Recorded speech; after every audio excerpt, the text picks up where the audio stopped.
ಪರಾತ್ಮನಾದಂತ ತಂದೆಯಾದ ದೇವರ ಮಧುರ ನಾಮದಲ್ಲಿ ಎಚ್ಚರವಾಗಿದ್ದು ಪ್ರಾರ್ಥಿಸಿ ಕಾರ್ಯಕ್ರಮದಲ್ಲಿ ಕೂಡಿ ಬಂದಿರುವಂತ ದೇವರ ಮಂದಿಗೆ ಪೂರ್ವಕವಾದಂತ ಸ್ವಾಗತವನ್ನು ಕೋರುತ್ತಾ ಬೆಳಗಿನ ಜಾವದಲ್ಲಿ ಕರ್ತನನ್ನ ಕೊಂಡಾಡುತ್ತಾ ದೇವರ ವಾಕ್ಯದ ಬಳಿಗೆ ಹೋಗುವಾಗ ಈ ದಿನದ ಪಾರಾಯಣಕ್ಕಾಗಿ ನಾನು ಆರಿಸಿಕೊಂಡಂತ ಭಾಗ ಕೀರ್ತನೆಗಾರನು ಬರೆದಂತ ಕೀರ್ತನೆ 51ನೇ ಅಧ್ಯಾಯದಲ್ಲಿ 10ರಿಂದ ಕೆಲವೊಂದು ವಚನಗಳನ್ನ ನಾನು ಓದುತ್ತೇನೆ. 51ನೇ ಅಧ್ಯಾಯ 10ರಿಂದ ಕೆಲವೊಂದು ವಚನಗಳು. ದೇವರೇ, ನನ್ನಲ್ಲಿ ಶುದ್ಧ ಹೃದಯವನ್ನು ನಿರ್ಮಿಸು, ನನಗೆ ಸ್ಥಿರ ಚಿತ್ತವನ್ನು ಅನುಗ್ರಹಿಸಿ ನನ್ನನ್ನು ನೂತನ ಪಡಿಸು. ನಿನ್ನ ಸನ್ನಿಧಿಯಿಂದ ನನ್ನನ್ನು ತಳ್ಳಬೇಡ, ನಿನ್ನ ಪರಿಶುದ್ಧಾತ್ಮವನ್ನು ನನ್ನಿಂದ ತೆಗೆಯಬೇಡ. ನಿನ್ನ ರಕ್ಷಣಾ ಆನಂದವನ್ನು ನಾನು ತಿರುಗಿ ಅನುಭವಿಸುವಂತೆ ಮಾಡು. ನನ್ನಲ್ಲಿ ಶುದ್ಧ ಮನಸ್ಸನ್ನು ಹುಟ್ಟಿಸಿ ನನಗೆ ಆಧಾರನಾಗು. ಆಗ ನಿನ್ನ ಮಾರ್ಗವನ್ನು ದ್ರೋಹಿಗಳಿಗೆ ಬೋಧಿಸುವೆನು, ಪಾಪಿಗಳು ನಿನ್ನ ಕಡೆಗೆ ತಿರುಗಿಕೊಳ್ಳುವರು. ದೇವರೇ, ನನ್ನ ರಕ್ಷಣಾ ಕರ್ತನೆ, ಪ್ರಾಣಹತ್ಯದ ಅಪರಾಧದಿಂದ ನನ್ನನ್ನು ಬಿಡಿಸು. ಆಗ ನನ್ನ ನಾಲಿಗೆಯು ಉತ್ಸಾಹದಿಂದ ನಿನ್ನ ಸತ್ಯ ಸಂಧತೆಯನ್ನು ಕೊಂಡಾಡುವುದು. ಕರ್ತನೆ, ನನ್ನ ಬಾಯಿ ನಿನ್ನನ್ನು ಸ್ತೋತ್ರ ಮಾಡುವಂತೆ ನನ್ನ ತುಟಿಗಳನ್ನು ತೆರೆಯ ಮಾಡು. ನಿನಗೆ ಯಜ್ಞಗಳಲ್ಲಿ ಅಪೇಕ್ಷೆ ಇಲ್ಲ, ಇದ್ದರೆ ಸಮರ್ಪಿಸೇನು. ಸರ್ವಾಂಗ ಹೋಮಗಳಲ್ಲಿ ನಿನಗೆ ಸಂತೋಷವಿಲ್ಲ. ಕುಗ್ಗಿದ ಮನಸ್ಸೇ ದೇವರಿಗೆ ಇಷ್ಟ ಯಜ್ಞ. ದೇವರೇ, ಪಶ್ಚಾತ್ತಾಪದಿಂದ ಜಜ್ಜಿ ಹೋದ ಮನಸ್ಸನ್ನು ನೀನು ತಿರಸ್ಕರಿಸುವುದಿಲ್ಲ. ದೇವರ ವಾಕ್ಯ ಭಾಗಗಳನ್ನ ಆಶೀರ್ವಾದ ಮಾಡಲಿ. ಹಿರಿಯರಾದಂತ ಇಲ್ಲಿ ನಮ್ಮವರ ಜೊತೆಯಲ್ಲಿ ಪ್ರಾರ್ಥನೆಯನ್ನ ಮಾಡಿಕೊಳ್ಳೋಣ. ದೇವರ ನಾಮಕ್ಕೆ ಸ್ತೋತ್ರವಾಗಲಿ. ಸೇರಿ ಬಂದಿರುವ ತಮ್ಮೆಲ್ಲರಿಗೂ ಯೇಸು ಕ್ರಿಸ್ತನ ಮಧುರವಾದ ನಾಮದಲ್ಲಿ ನಿಮ್ಮನ್ನು ವಂದಿಸ್ತಾ ಸ್ವಾಗತಿಸ್ತೇನೆ. ಪ್ರಾರ್ಥನೆ ಮಾಡಿಕೊಳ್ಳೋಣ. ಕೃಪಾ ಸಂಪೂರ್ಣನು, ದಯಾಮಯನು, ಪ್ರೀತಿ ಸ್ವರೂಪನು, ನೀತಿ ಸ್ವರೂಪನು, ಅದ್ಭುತ ಸ್ವರೂಪನು, ಸತ್ಯ ಸ್ವರೂಪನು, ಜೀವ ಸ್ವರೂಪನು, ಆತ್ಮ ಸ್ವರೂಪನು ಆಗಿರುವಂತ ನಮ್ಮ ಸ್ವರ್ಗೀಯ ತಂದೆಯ ದೇವರೇ, ನಿಮ್ಮ ಪರಿಶುದ್ಧವಾದ ಪಾದಗಳಿಗೆ ಅಡ್ಡಬಿದ್ದು ಸ್ತೋತ್ರ ಮಾಡುತ್ತೇನೆ ಸ್ವಾಮಿ. ಸ್ತುತಿ ಯಜ್ಞವನ್ನು ನಿನ್ಗೆ ಸಮರ್ಪಿಸುತ್ತೇನೆ ಕರ್ತನೆ. ನೀವು ಜೀವದಿಂದೆದ್ದವನು, ಜೀವದ ನಾಯಕನು ನೀನೇ, ಜೀವದ ಅಧಿಪತಿ ನೀನೆ, ಜೀವ ಸ್ವರೂಪನು, ಜೀವದ ಬುಗ್ಗಿಯಾಗಿರುವ ಆತನೇ, ಜೀವ ಜಲವಾಗಿರುವ ಆತನೇ, ನಿನ್ಗೆ ಸ್ತೋತ್ರಪ್ಪ ಕರ್ತನೆ. ನಮ್ಮನ್ನೆಲ್ಲ ರಾತ್ರಿ ಎಲ್ಲ ಒಳ್ಳೆ ನಿದ್ರೆ ಕೊಟ್ಟು ಈ ಮುಂಜಾನೆ ಎದ್ದು ಸ್ವಾಮಿ ನಿನ್ನನ್ನು ಸ್ತುತಿಸಲು, ಕೊಂಡಾಡಲು, ಘನಪಡಿಸಲು ಈ ಮುಂಜಾನೆಗಾಗಿ ಹೊಸ ದಿನವನ್ನು ಕೊಟ್ಟಿರುವುದಕ್ಕಾಗಿ, ಹೊಸ ಕೃಪೆಯನ್ನು ನಮ್ಮ ಮೇಲೆ ಸುರಿಸಿದೆಯಲ್ಲ, ನಿನ್ಗೆ ಸ್ತೋತ್ರಪ್ಪ ಅಪ್ಪ. ನಿನ್ಗೆ ಸ್ತೋತ್ರ. ಸರ್ವಶಕ್ತನಾದ ದೇವರೇ, ನಿತ್ಯನಾದ ತಂದೆ, ಸಮಾಧಾನದ ಪ್ರಭುವೇ, ನಿನ್ಗೆ ಸ್ತೋತ್ರಪ್ಪ. ನಮ್ಮನ್ನೆಲ್ಲ ರಕ್ಷಿಸಿದ ದೇವರೇ, ನಿನಗೆ ಸ್ತೋತ್ರಪ್ಪ. ಸ್ತೋತ್ರ ರಾಜ, ಸ್ತೋತ್ರಪ್ಪ. ಪರಿಶುದ್ಧಾತ್ಮ ದೇವರೇ, ನಿನ್ಗೆ ಸ್ತೋತ್ರ ಉಂಟಾಗಲಿ. ಈ ಸಭೆಯನ್ನು ಆಶೀರ್ವದಿಸು. ಈ ಸಭೆಗೆ ಸೇರಿ ಬರುವ ಇನ್ನು ಎಷ್ಟು ಜನರು ಸಮಯಕ್ಕೆ ತಕ್ಕ ಹಾಗೆ ಬರುವ ಹಾಗೆ ನಾನು ಪ್ರಾರ್ಥಿಸುತ್ತೇನೆ. ತನ್ನ ಸಮಯಕ್ಕೆ ತಕ್ಕಂತೆ ಬಂದು ನಿನ್ನನ್ನು ಸ್ತುತಿಸಿ, ಆರಾಧಿಸಿ, ಘನಪಡಿಸುವಂತೆ ಈ ಸಭೆಯನ್ನು ಆಶೀರ್ವದಿಸು. ಸಭೆಯ ಪಾಲಕರನ್ನು ನೀನು ಆಶೀರ್ವದಿಸು ರಾಜ. ಅವರನ್ನು, ಅವ್ರ ಕುಟುಂಬ ವರ್ಗದವರನ್ನು, ಪ್ರತಿ ಒಬ್ಬೊಬ್ಬರನ್ನು ಹೆಸರಾಗಿ ಆಶೀರ್ವದಿಸು. ಸಭಿಕರನ್ನು ಕೂಡ ನೀನು ನಿನ್ನ ದಿವ್ಯ ಚಿತ್ತದ ಮೂಲಕ ನಮ್ಮನ್ನೆಲ್ಲ ಆಶೀರ್ವದಿಸಿ ನಡೆಸಪ್ಪ. ನೀನು ಒಳ್ಳೆಯವನು ಕರ್ತನೆ, ಒಳ್ಳೆಯದನ್ನೇ ಮಾಡುವ ದೇವರಾಗಿದೆಯಲ್ಲಪ್ಪ. ಕನಿಕರ ಉಳ್ಳ ದೇವರೇ, ನಿನ್ಗೆ ಸ್ತೋತ್ರ, ಸ್ತೋತ್ರ ರಾಜ. ಈ ಸಭೆಯ ಆದಿ ಅಂತ್ಯವು ನೀನಾಗಿದ್ದುಕೊಂಡು ನಡೆಸಪ್ಪ. ಅಪ್ಪ ನಿನ್ಗೆ ಸ್ತೋತ್ರ. ಒಬ್ಬೊಬ್ಬರನ್ನು ಹೆಸರಾಗಿ ಪ್ರತಿಯೊಂದೊಂದು ಕುಟುಂಬವನ್ನು ಒಬ್ಬೊಬ್ಬರನ್ನು ಹೆಸರಾಗಿ ಆಶೀರ್ವದಿಸಿ ನಿನ್ನ ನಾಮ ಮಹಿಮೆಗಾಗಿ ನಾವು ಜೀವಿಸುವಂತೆ ನೀನು ಕಾಯ್ದು ಕಾಪಾಡುತ್ತಿ ಎಂದು ನಮ್ಮ ಒಡೆಯನು ತಂದೆಯು ರಕ್ಷಕನೂ ಆಗಿರುವ ಯೇಸು ನಾಮದಲ್ಲಿ ಬೇಡಿ ಬಂದಿದ್ದೇನೆ ನನ್ನ ರಕ್ಷಕನೇ. ಆಮೇಲೆ ಉತ್ತಮವಾದಂತಹ ಪ್ರಾರ್ಥನೆಗಾಗಿ ಹಿರಿಯರಾದಂತಹ ಇಲ್ಲಿ ನಮ್ಮವರಿಗೆ ನಾನು ವಂದನೆಗಳನ್ನ ಸಲ್ಲಿಸ್ತೇನೆ. ಸಮಯದಲ್ಲಿ ನಮ್ಮ ಸಭಾ ಸಂಗೀತಗಳಲ್ಲಿ 60ನೇ ಸಂಗೀತ, ಯೇಸು ಆತ್ಮ ಕದವನ್ನು ತಟ್ಟುತ್ತಿರುವಾಗಲೇ ತೆರೆ ನಿನ್ನ ಮನವನ್ನು ಆತ ನಂಬು ನರನೆ. ಈ ಸಂಗೀತವನ್ನ ಹಾಡಿಕೊಳ್ಳೋಣ. 60ನೇ ಸಂಗೀತ. ಯೇಸು ಆತ್ಮ ಕದವನ್ನು ತಟ್ಟುತ್ತಿರುವಾಗಲೇ ತೆರೆ ನಿನ್ನ ಮನವನ್ನು ಆತ ನಂಬು ನರನೇ. ಆತ ಕರಜ ಕದ ತಟ್ಟುವವನು ಆತನಾಜ್ಞೆಯಂತೆ ಈಗ ಮನದಲ್ಲಿ ಸೇರಿಸು. ಆತ ನಿನಗಾಗಿ ಸತ ರಕ್ತ ಚೆಲ್ಲಿ ಬಿಟ್ಟನು, ಜಯಶಾಲಿಯಾಗಿ ಎದ್ದ ನಿನ್ನ ಪ್ರೀತಿಸುವನು. ಆತ ಕರಜ ಕದ ತಟ್ಟುವವನು ಆತನಾಜ್ಞೆಯಂತೆ ಈಗ ಮನದಲ್ಲಿ ಸೇರಿಸು.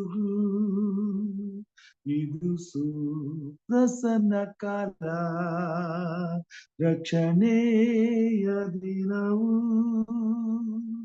ಎಂಬ ವಾಕ್ಯ ಕೇಳುವಾಗ ತಡ ಮಾಡದೇ ಇರು.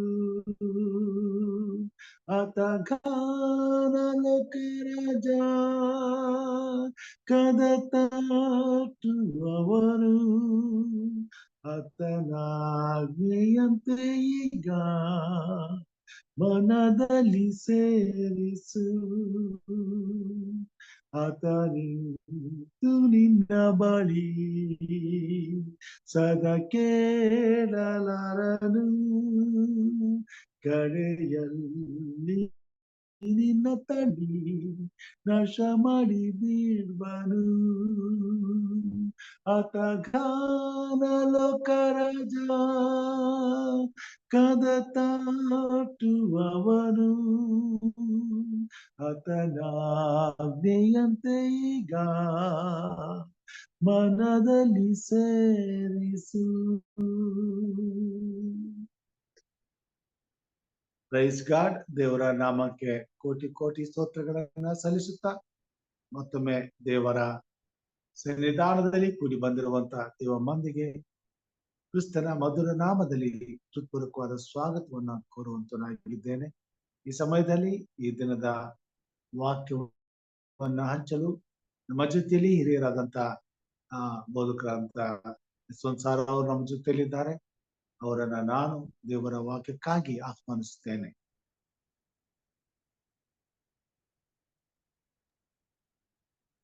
ದೇವರ ನಾಮಕ್ಕೆ ಸ್ತೋತ್ರವಾಗಲಿ. ದೇವರ ವಾಕ್ಯ ಹೇಳಿದ ಪ್ರಕಾರ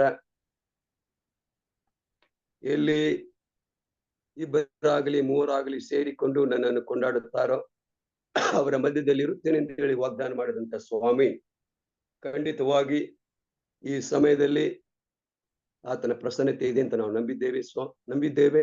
ಆ ನಂಬಿಕೆಯಲ್ಲಿ ಆ ವಿಶ್ವಾಸದಲ್ಲಿ ಜೀವಿಸುವ ಹಾಗೆ ಸ್ವಾಮಿ ನಮಗೆ ಸಹಾಯ ಮಾಡಲಿ ಅಂತೇಳಿ ನನ್ನ ಪ್ರಾರ್ಥನೆಯಾಗಿದೆ.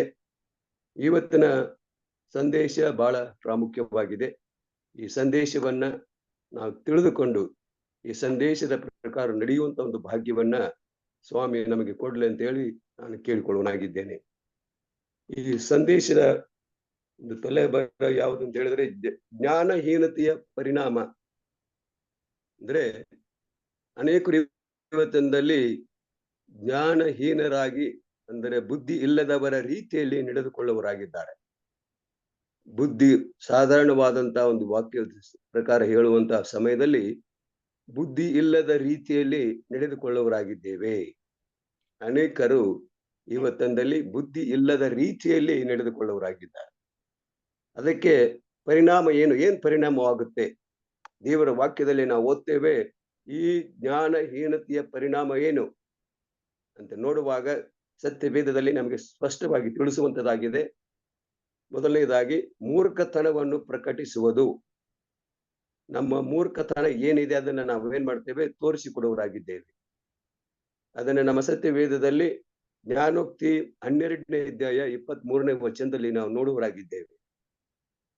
ಜಾಣನು ತಿಳಿದಿದ್ದನ್ನು ಗುಪ್ತಪಡಿಸುವನು, ಮೂಢರ ಮನಸ್ಸು ಮೂರ್ಖತನವನ್ನು ಪ್ರಕಟಿಸುವುದು. ನೋಡಿ ಎಷ್ಟು ಸ್ಪಷ್ಟವಾಗಿ ಶುದ್ಧವಾಗಿ ನಮಗೇನಂತಂದ್ರೆ ಸತ್ಯವೇದದಲ್ಲಿ ಜ್ಞಾನೋಕ್ತಿಯ ಒಂದು ಪುಸ್ತಕದಲ್ಲಿ ಬರೆಯಲ್ಪಟ್ಟಿದೆ. ಜಾಣನು ತಿಳಿದಿದ್ದನ್ನು ಗುಪ್ತಪಡಿಸುವನು. ನೋಡಿ, ತಿಳಿದಿದ್ದನ್ನ ಸ್ಪಷ್ಟವಾಗಿ ಹೇಳುವನಾಗಿದ್ದಾನೆ. ಆದರೆ ಮೂಢರ ಮನಸ್ಸು ಮೂರ್ಖತನವನ್ನು ಪ್ರಕಟಿಸುವುದು. ಮೂಢರು ಅಂದ್ರೆ ಬುದ್ಧಿ ಇಲ್ಲದವರು ಏನ್ ಮಾಡ್ತಾರೆ ಅಂತಂದ್ರೆ ಯಾವ್ಯಾವುದೋ ರೀತಿಯಲ್ಲಿ ಮಾತನಾಡೋರಾಗಿದ್ದಾರೆ. ತಮಗೆ ತಿಳಿದ ಒಂದು ವಿಷಯದಲ್ಲಿ ಹೇಳುವವರಾಗಿದ್ದಾರೆ. ಮೂರ್ಖತನದಿಂದ ಮಾತನಾಡ್ತಾರೆ, ಜ್ಞಾನಹೀನತೆಯಿಂದ ಮಾತಾಡೋರಾಗಿದ್ದಾರೆ. ಅದನ್ನ ನಾವು ಕೇಳಿಸಿಕೊಳ್ಳುವಾಗ ನಮ್ಗೇನಾಗುತ್ತೆ ಅಂದ್ರೆ, ಏನಪ್ಪಾ ಇವತ್ತಿನಿಗೆ ಬುದ್ಧಿ ಇಲ್ವಾ? ಈ ರೀತಿ ಮಾತಾಡ್ತಾನಲ್ಲ, ಇವನಿಗೇನು ಬುದ್ಧಿ ಇಲ್ವಾ? ಇವನಿಗೆ ಜ್ಞಾನ ಇಲ್ವೋ? ಇವನಿಗೆ ಜ್ಞಾನವನ್ನು ದೇವರು ಕೊಡ್ಲಿಲ್ವೋ ಅನ್ನುವಂತ ಆಲೋಚನೆ ನಮ್ಮಲ್ಲಿ ಬರುವಂತದ್ದಾಗಿದೆ. ಅದಕ್ಕಾಗಿ ಈ ಮೂರ್ಖತನವನ್ನು ನಾವೇನ್ ಮಾಡ್ತೇವೆ ಅಂತಂದ್ರೆ ಎಲ್ಲರ ಮುಂದೆ ಹೇಳುವವರಾಗಿದ್ದೇವೆ, ತಿಳಿಸುವವರಾಗಿದ್ದೇವೆ. ಕ್ರೈಸ್ತರಾದಂತ ನಾವು, ನಾನು ಹೇಳ್ತಾ ಇರೋದು ಏನಂತಂದ್ರೆ ಕ್ರೈಸ್ತರಾದಂತ ನಾವು, ಅನ್ಯರಂತ ಅಲ್ಲ. ಅನ್ಯರು ಏನೇನೋ ಮಾತಾಡ್ತಾರೆ, ಅದು ಬಿಟ್ಟು ಬಿಡಿ. ಆದ್ರೆ ಕ್ರೈಸ್ತರಾದಂತ ನಾವು ಒಂದೊಂದು ರೀತಿಯಲ್ಲಿ ಏನ್ ಮಾಡ್ತೇವೆ ಅಂತಂದ್ರೆ ಜ್ಞಾನಹೀನತೆಯಿಂದ ಮಾತಾಡುವವರಾಗಿದ್ದೇವೆ. ಅದಕ್ಕಾಗಿ ಇಲ್ಲಿ ಸ್ಪಷ್ಟವಾಗಿ ಹೇಳುವಂತದ್ದಾಗಿದೆ, ಜಾಣನು ಏನ್ ಮಾಡ್ತಾನೆ? ತನಗೆ ಗೊತ್ತಿರುವುದನ್ನ ಸ್ಪಷ್ಟವಾಗಿ ತಿಳಿಸುವನಾಗಿದ್ದಾನೆ. ಆದ್ರೆ ಮೂಢರು ಏನ್ ಮಾಡ್ತಾರೆ ಅಂತ ಹೇಳಿದ್ರೆ ತಮ್ಮ ಮೂರ್ಖತನವನ್ನ ನಾವು ಯಾವ ರೀತಿ ಮಾತಾಡ್ತೀವಿ ಅನ್ನೋದನ್ನ ಏನ್ ಮಾಡ್ತಾರೆ? ಅವರು ತೋರಿಸಿಕೊಡೋರಾಗಿದ್ದಾರೆ. ಆದ್ದರಿಂದ ಇವತ್ತಿನಲ್ಲಿ ನಾವೇನ್ ಮಾಡ್ಬೇಕಾಗಿದೆ ಅಂದ್ರೆ ಜ್ಞಾನಹೀನತೆಯ ಪರಿಣಾಮ ಏನಾಗುತ್ತೆ ಮುಂದೆ ನಾವು ನೋಡುವಾಗ, ತಂದೆಯ ಶಿಕ್ಷಣವನ್ನು ತಿರಸ್ಕರಿಸುವುದು. ಜ್ಞಾನಹೀನತೆ ನನ್ನಲ್ಲಿದ್ದಾಗ ನಾವೇನ್ ಮಾಡ್ತೇವೆ? ತಂದೆಯ ಶಿಕ್ಷಣವನ್ನು, ತಂದೆಯ ಹೇಳಿದ ಮಾತನ್ನ ನಾವೇನ್ ಮಾಡ್ತೇವೆ? ತಿರಸ್ಕಾರ ಮಾಡೋರಾಗಿದ್ದೇವೆ. ಅನೇಕರು ಈ ರೀತಿ ಮಾಡೋರಾಗಿದ್ದೇವೆ. ತಂದೆಯ ಮಾತನ್ನು ಕೇಳುವುದಿಲ್ಲ, ಹಿರಿಕರ ಮಾತನ್ನು ಕೇಳುವುದಿಲ್ಲ, ಒಳ್ಳೆಯದನ್ನ ಹೇಳುವುದನ್ನು ಕೇಳುವುದಿಲ್ಲ. ಅದನ್ನೇನ್ ಮಾಡ್ತಾರೆ ಅಂತ ಹೇಳಿದ್ರೆ ತಿರಸ್ಕಾರ ಮಾಡೋರಾಗಿದ್ದಾರೆ. ಅದಕ್ಕಾಗಿ ಜ್ಞಾನೋಕ್ತಿಯಲ್ಲಿ ನಾವು ಓದ್ತೇವೆ ಏನಂತ ಹೇಳಿದ್ರೆ 14ನೇ ಅಧ್ಯಾಯ 16ನೇ ವಚನದಲ್ಲಿ ನಮಗೆ ಸ್ಪಷ್ಟವಾಗಿ ತಿಳಿಸುವಂತದ್ದಾಗಿದೆ. ಜ್ಞಾನಿಯು ಕೇಡಿಗೆ ಭಯಪಟ್ಟು ಓರೆಯಾಗುವನು. ನೋಡ್ರಿ, ಜ್ಞಾನಹೀನನು ಸೊಕ್ಕೇರಿ ಭಯವನ್ನು ಲಕ್ಷಿಸನು. ಜ್ಞಾನಿಯು ಕೇಡಿಗೆ ಭಯಪಟ್ಟು ಓರೆಯಾಗುವನು.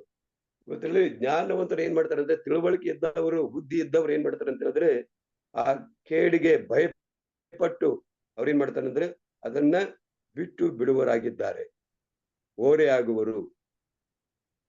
ಅದರ ಕಡೆಗೆ ಗಮನ ಕೊಡುವುದಿಲ್ಲ. ಆದ್ರೆ ಜ್ಞಾನಹೀನರು ಏನ್ ಮಾಡ್ತಾರೆ? ಸೊಕ್ಕೇರಿ ಭಯವನ್ನು ಲಕ್ಷಿಸುವುದಿಲ್ಲ. ಇವತ್ತೊಂದಲ್ಲಿ ಈ ರೀತಿ ಆಗ್ತಾ ಇದೆ. ಜ್ಞಾನಹೀನರು ಏನ್ ಮಾಡ್ತಾರೆ? ತಮ್ಮ ಇರತಕ್ಕಂತ ಸೊಕ್ಕಿನ ಭಯವನ್ನು ಏನ್ ಮಾಡ್ತಾರೆ ಅಂತಂದ್ರೆ ತಿರಸ್ಕಾರ ಮಾಡ್ತಾರೆ, ಕೇಳುವುದಿಲ್ಲ, ಹೇಳಿದಂತೆ ಕೇಳುವುದಿಲ್ಲ. ಅವ್ರೇನ್ ಮಾಡ್ತಾರೆ? ತಮ್ಮಲ್ಲಿರ್ತಕ್ಕಂತಹ ಸೊಕ್ಕತನವನ್ನು ಅವ್ರೇನ್ ಮಾಡ್ತಾರೆ? ತೋರಿಸಿಕೊಡೋರಾಗಿದ್ದಾರೆ. ನೋಡಿ ಎಂತ ವಾಕ್ಯವನ್ನ ಅಲ್ಲಿ ಉಪಯೋಗಿಸಿದ್ದಾರೆ ಅಂತಂದ್ರೆ, ಸೊಕ್ಕು, ಗರ್ವ. ನಮ್ಮಲ್ಲಿ ಗರ್ವ ಬಂದಾಗ ನಾವೇನ್ ಮಾಡ್ತೀವಿ? ಯಾವುದಕ್ಕೂ ಭಯಪಡೋದಿಲ್ಲ, ಯಾವುದಕ್ಕೂ ಅಂಜುವುದಿಲ್ಲ. ಅದಕ್ಕಾಗಿ ಏನ್ ಮಾಡ್ತಾನೆ ಅಂದ್ರೆ ಜ್ಞಾನಹೀನನು ಏನ್ ಮಾಡ್ತಾನೆ? ಸೊಕ್ಕೇರಿ ಭಯವನ್ನು ಲಕ್ಷಿಸದೆ ತಿರಸ್ಕಾರ ಮಾಡುವನಾಗಿದ್ದಾನೆ. ಪ್ರಿಯರೇ, ಇವತ್ತಂದಲ್ಲಿ ನಾನು ಯಾವ ರೀತಿ ಜೀವಿಸಬೇಕಾಗಿದೆ, ನನ್ನಲ್ಲಿ ಇರತಕ್ಕಂಥ ಜ್ಞಾನವನ್ನ ಯಾವ ರೀತಿ ನಾನು ಉಪಯೋಗಿಸಿಕೊಳ್ಬೇಕಾಗಿದೆ, ದೇವರು ಕೊಟ್ಟಿರತಕ್ಕಂಥ ಜ್ಞಾನವನ್ನ ಯಾವ ರೀತಿ ನಾನು ಮತ್ತು ನೀವು ಉಪಯೋಗಿಸಿಕೊಳ್ಬೇಕಂತ ಹೇಳಿ ಇಲ್ಲಿ ನಮಗೆ ಸ್ಪಷ್ಟವಾಗಿ ತಿಳಿಸಲ್ಪಡುವಂತದ್ದಾಗಿದೆ. ಅದಕ್ಕಾಗಿ ನಾವೇನಂತಂದ್ರೆ ಜ್ಞಾನಹೀನತೆಯಿಂದ ನಡೆದುಕೊಳ್ಳಬಾರದು, ಜ್ಞಾನಹೀನರಾಗಿ ನಾವು ಜೀವಿಸಬಾರದು. ಈ ಲೋಕದಲ್ಲಿ ಜೀವಿಸುವಾಗ ಕೊಟ್ಟಿರ್ತಕ್ಕಂಥ ಜ್ಞಾನವನ್ನ, ತಿಳುವಳಿಕೆಯನ್ನ, ಬುದ್ಧಿಯನ್ನ ಒಳ್ಳೆ ರೀತಿಯಿಂದ ನಾವು ಉಪಯೋಗಿಸಿಕೊಳ್ಬೇಕಾಗಿದೆ ಅಂತ ಹೇಳಿ ನಮಗೆ ತಿಳಿಸುವಂತದ್ದಾಗಿದೆ. ಆಮೇಲೆ ಮೂರನೇದಾಗಿ ನಾವು ನೋಡುವಂತಹ ಸಮಯದಲ್ಲಿ ಅನೇಕ ಪ್ರಶ್ನೆಗಳನ್ನು ಎಬ್ಬಿಸುವರು. ಮೂಢರು ಏನ್ ಮಾಡ್ತಾರೆ, ಅನೇಕ ಪ್ರಶ್ನೆಗಳನ್ನು ಕೇಳೋರಾಗಿದ್ದಾರೆ. ಇವತ್ತಂದಲ್ಲಿ ನಾವು ನೋಡೋರಾಗಿದ್ದೇವೆ, ಅನೇಕರು ಕ್ರೈಸ್ತರು ಸಬ್ಬತ್ ಶಾಲೆ ಪಾಠ ನಡೆಯುವಂತಹ ಸಮಯದಲ್ಲಿ ಪಾಠದಲ್ಲಿ ಇರದೇ ಇರತಕ್ಕಂತ ಪ್ರಶ್ನೆಯನ್ನು ಕೇಳೋರಾಗಿದ್ದಾರೆ. ಯಾಕಂದ್ರೆ ನಾನು ಬೋಧಕನಾಗಿ ಕೆಲಸ ಮಾಡುವಂತಹ ಸಮಯದಲ್ಲಿ ಏನ್ ಮಾಡ್ತಾರೆ, ಸಬ್ಬತ್ ಶಾಲೆ ಇರತಕ್ಕಂತ ವಿಷಯವನ್ನ ಬಿಟ್ಟು ಬೇರೆ ವಿಷಯವನ್ನ ಏನ್ ಮಾಡ್ತಾರೆ, ಹೇಳುವರಾಗಿದ್ದಾರೆ. ಅನೇಕ ಪ್ರಶ್ನೆಗಳನ್ನು ಕೇಳ್ತಾರೆ.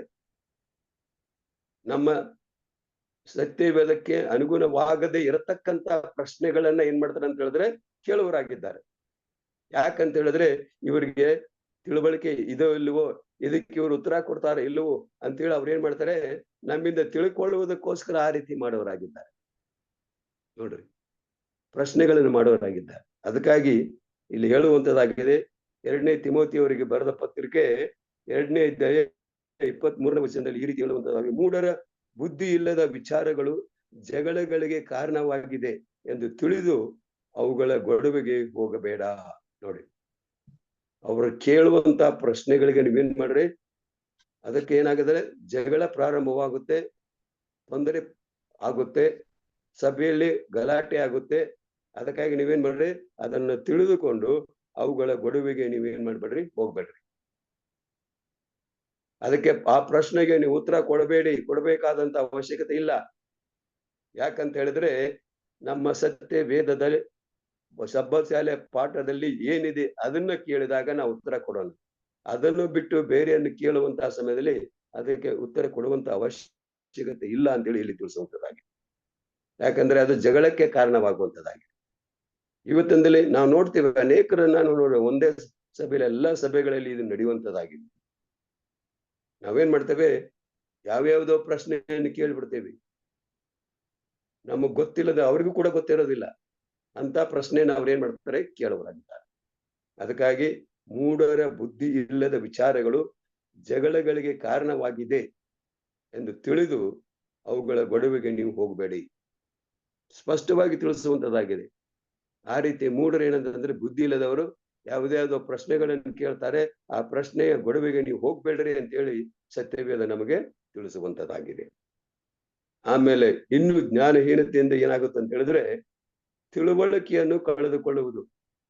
ನಮಗೆ ಕೊಟ್ಟಿರ್ತಕ್ಕಂಥ ತಿಳುವಳಿಕೆಯನ್ನು ನಾವು ಏನ್ ಮಾಡ್ತೇವೆ, ಕಳೆದುಕೊಂಡು ಬಿಡ್ತೀವಿ, ಜ್ಞಾನಹೀನರಾಗ್ತೀವಿ, ತಿಳುವಳಿಕೆಯನ್ನು ಕಳೆದುಕೊಳ್ಳುವವರಾಗಿದ್ದೇವೆ. ಅದಕ್ಕಾಗಿ 1 ಪೇತ್ರ 2ನೇ ಅಧ್ಯಾಯ 15ನೇ ವಚನದಲ್ಲಿ ಹೇಳುವಂತದ್ದಾಗಿದೆ, ತಿಳಿಯದೆ ಮಾತನಾಡುವ ಮೂಢ ಜನರ ಬಾಯನ್ನು ನೀವು ಒಳ್ಳೆ ನಡತೆಯಿಂದ ಕಟ್ಟಬೇಕೆಂಬುದೇ ದೇವರ ಚಿತ್ತ. ನೋಡಿ, ತಿಳುವಳಿಕೆಯನ್ನ ಕಳೆದುಕೊಳ್ಳುವವರ ವಿಷಯದಲ್ಲಿ ನಾವು ನೋಡುವಂತಹ ಸಮಯದಲ್ಲಿ ಅವರು ಮಾತನಾಡುವಾಗ ಮೂಢ ಜನರ ಬಾಯನ್ನು ನೀವು ಏನ್ ಮಾಡ್ಬೇಕಂತ ಹೇಳಿದ್ರೆ ಒಳ್ಳೆಯ ನಡತೆಯಿಂದ ಕಟ್ಟಬೇಕೆಂಬುದು ದೇವರ ಚಿತ್ತ. ಯಾರ್ಯಾರಿಗೆ ತಿಳುವಳಿಕೆ ಇಲ್ಲವೋ ಅವರಿಗೆ ತಿಳುವಳಿಕೆ ಹೇಳಬೇಕು. ತಿಳುವಳಿಕೆಯನ್ನು ತಿಳಿಸಿ, ಈ ರೀತಿ ಮಾಡಬೇಡಪ್ಪ, ಈ ರೀತಿ ಮಾತಾಡಬೇಡ, ಇದು ಒಳ್ಳೇದಲ್ಲ, ಇದನ್ನೇನ್ ಮಾಡ್ಬೇಕು, ಅದನ್ನ ತಿರಸ್ಕಾರ ಮಾಡಿ ನೀವೇನ್ ಮಾಡ್ರಿ, ಒಳ್ಳೆ ರೀತಿಯಿಂದ ನಡೆದುಕೊಳ್ರಿ ಅಂತೇಳಿ ಅವ್ರಿಗೆ ಹೇಳಿಕೊಡುವುದೇ ದೇವರ ಚಿತ್ತವಾಗಿದೆ. ನಾವು ಹೇಳಬೇಕಾಗಿದೆ, ಬಿಟ್ಟು ಬಿಡಬಾರ್ದು. ಹೌದಪ್ಪ, ನೀನ್ ಹೇಳ್ತಾ ಇದ್ದೆ ಅದು ಏನಾಗಿದೆ, ತಪ್ಪಾಗಿದೆ, ಅದನ್ನೇನ್ ಮಾಡ್ಬೇಕು, ನೀನ್ ಬಿಟ್ಟು ಬಿಡ್ಬೇಕು, ನೀನೇನ್ ಮಾಡು, ದೇವರ ಕಡೆಗೆ ನೀನ್ ಮಾರು ಬಾ ಅಂತೇಳಿ ಅವ್ರು ಕರಿವಾಗ ನಾವೇನ್ ಮಾಡ್ಬೇಕಂತಂದ್ರೆ ಅವ್ರಿಗೆ ತಿಳುವಳಿಕೆ ಕೊಟ್ಟಾಗ ಅವ್ರೇನ್ ಮಾಡ್ತಾರೆ, ದೇವರ ಚಿತ್ತದಂತೆ ನಡೆಯುವರಾಗಿದ್ದಾರೆ. ದೇವರ ವಿಷಯದಲ್ಲಿ ಅವ್ರಿಗೆ ತಿಳಿಸ್ಬೇಕಾಗಿದೆ, ದೇವರ ವಾಕ್ಯ ಈ ರೀತಿ ಹೇಳುತ್ತೆ, ನೀವು ಈ ರೀತಿ ನಡೆದುಕೊಳ್ರಿ, ಈ ರೀತಿ ನೀವು ಇದ್ದಂತ ಪಕ್ಷದಲ್ಲಿ ಖಂಡಿತವಾಗಿ ದೇವರು ಏನ್ ಮಾಡ್ತಾರೆ, ಬೇಕಾದಂತ ಆಶೀರ್ವಾದಗಳನ್ನು ನಿಮಗೆ ಕೊಡ್ತಾರೆ, ಅನ್ನುವುದನ್ನು ತಿಳಿಸಿದಾಗ ಖಂಡಿತವಾಗಿ ಅವ್ರು ಏನ್ ಮಾಡ್ತಾರೆ, ಆ ತಿಳುವಳಿಕೆಯಲ್ಲಿ ನಡೆದುಕೊಳ್ಳೋರಾಗಿದ್ದಾರೆ. ಆಮೇಲೆ ಇನ್ನು ಜ್ಞಾನಹೀನರು ಏನ್ ಮಾಡ್ತಾರೆ ಅಂತ ಹೇಳಿದ್ರೆ, 5ನೇದಾಗಿ ಪಶುಗಳಂತೆ ಜೀವಿಸುವ ಹಾಗೆ ಮಾಡುವುದು. ನೋಡ್ರಿ, ಮನುಷ್ಯರಾಗಿ ಜೀವಿಸೋದಲ್ಲ, ನಾವು ಪಶುಗಳಾಗಿ ದನಗಳಾಗಿ ಜೀವಿಸುವರಾಗಿದ್ದೇವೆ. ನೋಡ್ರಿ ಎಂತ ವಾಕ್ಯ. ಅನೇಕರು ಈ ರೀತಿ ನಡೆದುಕೊಳ್ತಾ ಇದ್ದಾರೆ. ಏನಂತಂದ್ರೆ ಅವ್ರಿಗೆ ಪಶುಗಳಂತೆ ಜೀವಿಸುವ ಹಾಗೆ ಮಾಡುವುದು. ಅವ್ರ ತಿಳುವಳಿಕೆ ಏನಂತಂದ್ರೆ ಪಶುಗಳ ರೀತಿಯಲ್ಲಿ ಇರುವಂತದ್ದಾಗಿದೆ. ಅವರ ಜ್ಞಾನ ಏನಾಗಿದೆ ಅಂತ ಹೇಳಿದ್ರೆ ಪಶುಗಳಂತೆ ಜೀವಿಸುವ ಹಾಗೆ ಮಾಡುವಂತದ್ದಾಗಿದೆ. ಕೀರ್ತನೆಗಾರ ಅಂತ ದಾವೀದನು ಹೇಳುವನಾಗಿದ್ದಾನೆ, 49ನೇ ಅಧ್ಯಾಯ 10ನೇ ವಚನದಲ್ಲಿ, ಸುಜ್ಞಾನಿಗಳು ಸಾಯುವುದನ್ನು ನೋಡುತ್ತೀವಲ್ಲ, ಹಾಗೆಯೇ ಪಶುಗಳಂತಿರುವ ಜ್ಞಾನಹೀನರು ನಾಶವಾಗುತ್ತಾರೆ. ಅವರು ನಂಬಿದ್ದ ಆಸ್ತಿಯು ಇತರರ ಪಾಲಾಗುತ್ತದೆ. ನೋಡ್ರಿ, ಜ್ಞಾನಹೀನರು ಏನಾಗ್ತಾರೆ ಅಂತ ಹೇಳಿದ್ರೆ ಪಶುಗಳಂತೆ ಜೀವಿಸುವಂತಹ ಸಮಯದಲ್ಲಿ ಅವ್ರೇನಾಗ್ತಾರೆ ಅಂತ ಹೇಳಿದ್ರೆ ನಾಶವಾಗಿ ಹೋಗುವರಾಗಿದ್ದಾರೆ.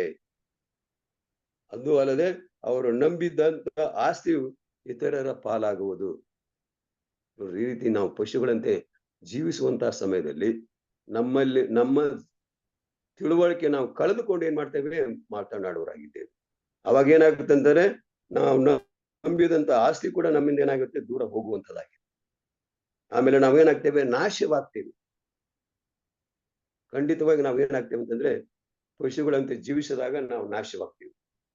ನಮಗೇನಂತಂದ್ರೆ ಆ ಪುನರುತ್ಥಾನ ಅನ್ನುವುದು ಇರುವುದಿಲ್ಲ, ನಮಗೆ ಜೀವ ಅನ್ನೋದು ಇರುವುದಿಲ್ಲ. ನಾವು ನಾಶವಾಗಿ ನಿತ್ಯ ನಾಶವಾಗಿ ನಾವೇನಾಗೋರಾಗಿದ್ದೇವೆ, ಸಾಯುವರಾಗಿದ್ದೇವೆ. ಅದಕ್ಕಾಗಿ ಏನಂತಂದ್ರೆ ಪಶುಗಳಂತೆ ಜೀವಿಸಬೇಡಿ, ಮನುಷ್ಯರಾಗಿ ಜೀವಿಸ್ರಿ. ಸ್ವಾಮಿ ನಿಮ್ಮನ್ನು ಏನ್ ಮಾಡಿದ್ರೆ ಮನುಷ್ಯರಾಗಿ ಜೀವಿಸುವ ಹಾಗೆ ನಮ್ಮನ್ನು ಉಂಟು ಮಾಡಿದ್ದಾರೆ. ನೀವು ಪಶುಗಳಾಗ್ಬೇಡ್ರಿ, ದನಗಳಾಗ್ಬೇಡ್ರಿ, ಹಸುಗಳಾಗ್ಬೇಡ್ರಿ, ನೀವೇನು ಮನುಷ್ಯರ ರೀತಿಯಲ್ಲಿ ನಡೆದುಕೊಳ್ಳ್ರಿ ಅಂತೇಳಿ ಸ್ವಾಮಿ ಹೇಳುವಾಗ ನಮ್ಮ ಜ್ಞಾನ ಯಾವ ರೀತಿ ಇದೆ, ನಾವು ಜ್ಞಾನರಾಗಿ ಜೀವಿಸ್ತಾ ಇದ್ದೇವಾ ಅಥವಾ ಜ್ಞಾನಹೀನತೆಯಿಂದ ಜೀವಿಸ್ತಾ ಇದ್ದೇವೆ ಅನ್ನೋದನ್ನು ಇಲ್ಲಿ ಪ್ರಶ್ನೆ ಮಾಡುವಂಥದ್ದಾಗಿದೆ. ಅದಕ್ಕಾಗಿ ಜ್ಞಾನಹೀನತೆಯಿಂದ ನಾವೇನ್ ಮಾಡಬಾರ್ದು ಅಂತಂದ್ರೆ ಜೀವಿಸಬಾರದು.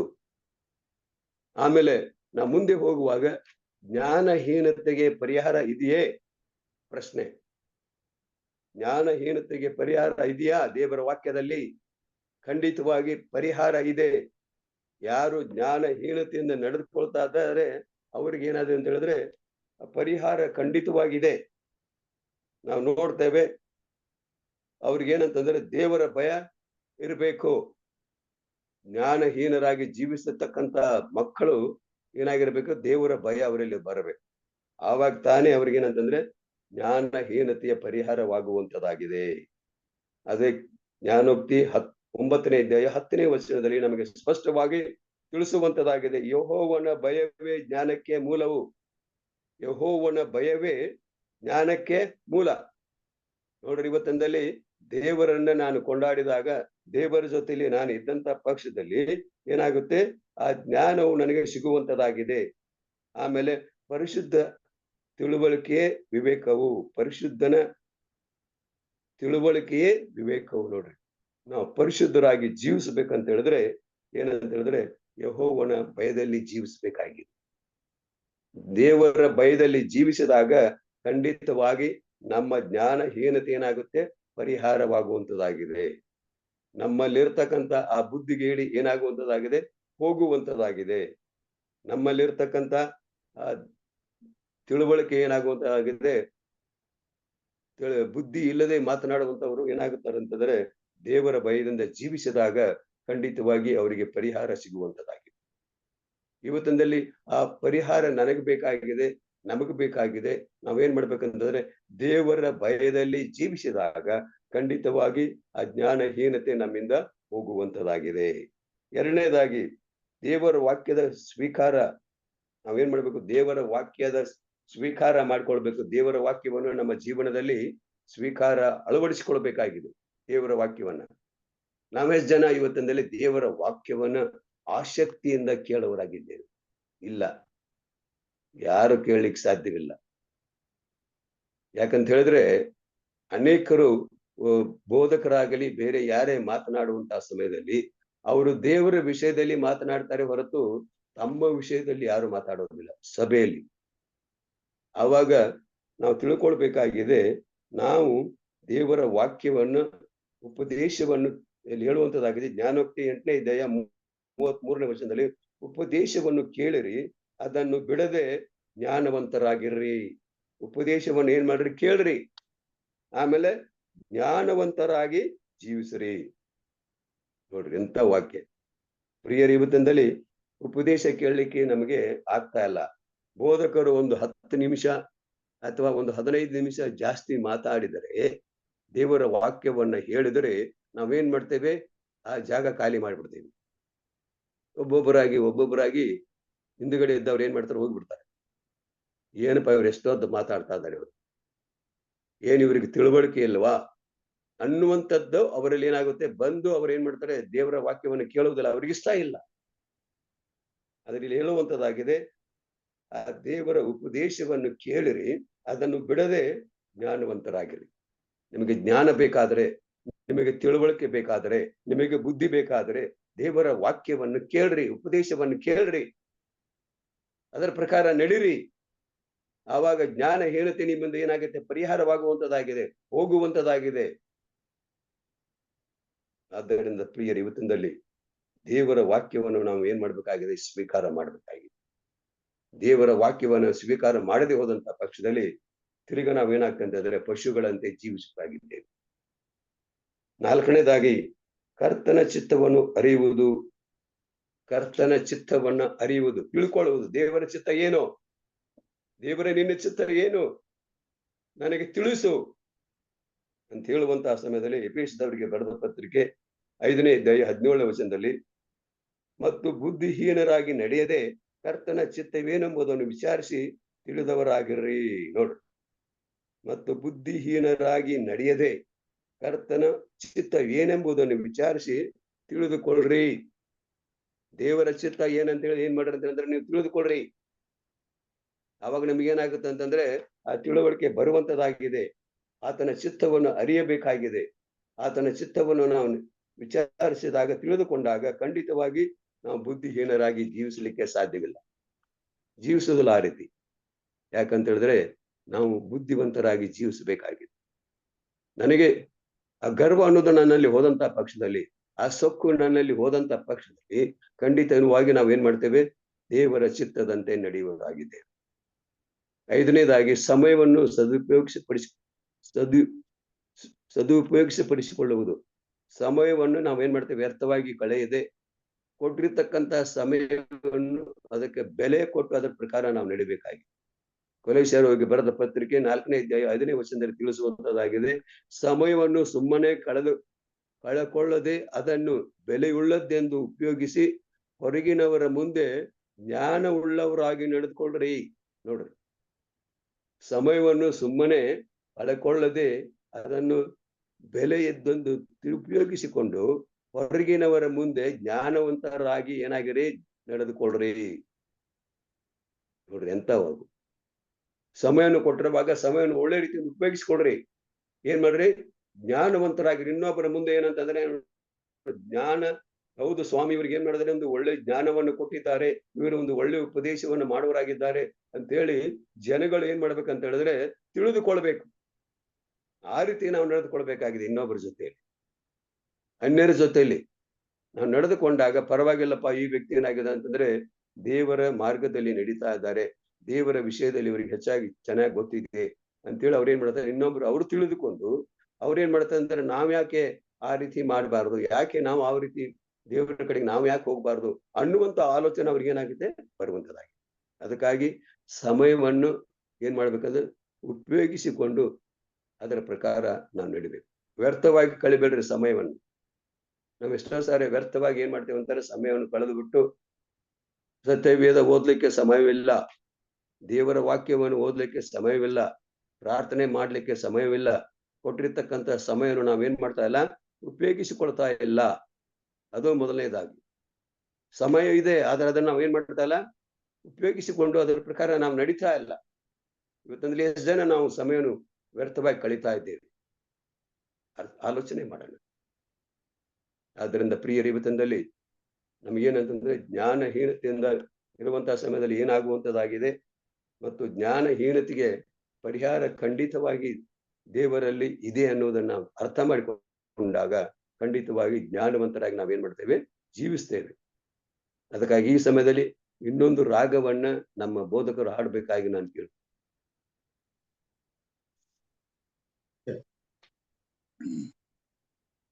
ನಿನ್ನ ಸಾನ್ನಿಧ್ಯಕ್ಕೆ ನನ್ನನ್ನು ಸೇರಿಸು, ನನ್ನ ಬಯಕೆಯ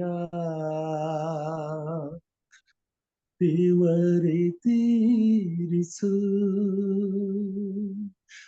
ರಮ್ಯವಾದ ಸ್ಥಳವೇ ನನ್ನ ಸೌಭಾಗ್ಯವು, ನನ್ನ ಬಯಕೆಯು, ನನ್ನ ಬಯಕೆಯು. ಹಂಬಲಿಸುತ್ತ ಕುಂದಿತು ನನ್ನ ಆತ್ಮವು, ನಿನ್ನ ಬಳಿಗೆ ಬರಲು ಕೃಪೆಯ ತೋರಿಸು. ನಿನ್ನ ದರ್ಶನದಿಂದಲೇ ತೃಪ್ತಿ ಪಾಡಿಸು. ನಿನ್ನ ದರ್ಶನದಿಂದಲೇ ತೃಪ್ತಿ ಪಾಡಿಸು. ನಿನ್ನ ಸಾನ್ನಿಧ್ಯಕ್ಕೆ ನನ್ನನ್ನು ಸೇರಿಸು, ನನ್ನ ಬಯಕೆಯ ದೇವರೇ ತೀರಿಸು. ನೀನು ಕಾಣದಿರಲು ಕಳೆಗುಂದುವೆನು, ನಿನ್ನ ಬೆಳಕ ನನ್ನಲ್ಲಿ ಬೆಳಗ ಮಾಡಿಸು. ದೇವರೇ ನಿನ್ನ ಬಿಟ್ಟರೆ ಪಾಡಿ ಹೋಗ್ವೆನು. ದೇವರೇ ನಿನ್ನ ಬಿಟ್ಟರೆ ಪಾಡಿ ಹೋಗ್ವೆನು. ನಿನ್ನ ಸಾನ್ನಿಧ್ಯಕ್ಕೆ ನನ್ನನ್ನು ಸೇರಿಸು, ನನ್ನ ಬಯಕೆಯ ದೇವರೇ ತೀರಿಸು. ನನ್ನ ಕೆಲಸದಲ್ಲಿಯೂ ನಿನ್ನನ್ನು ಮರೆಯದೆ, ಎಲ್ಲ ಸಮಯದಲ್ಲಿಯೂ ನಿನ್ನಲ್ಲೇ ಇರಲು ಒಂದೇ ಆಸೆಯನೆಂದಿಗೂ ಬೇಡುತ್ತಿರುವೆನು.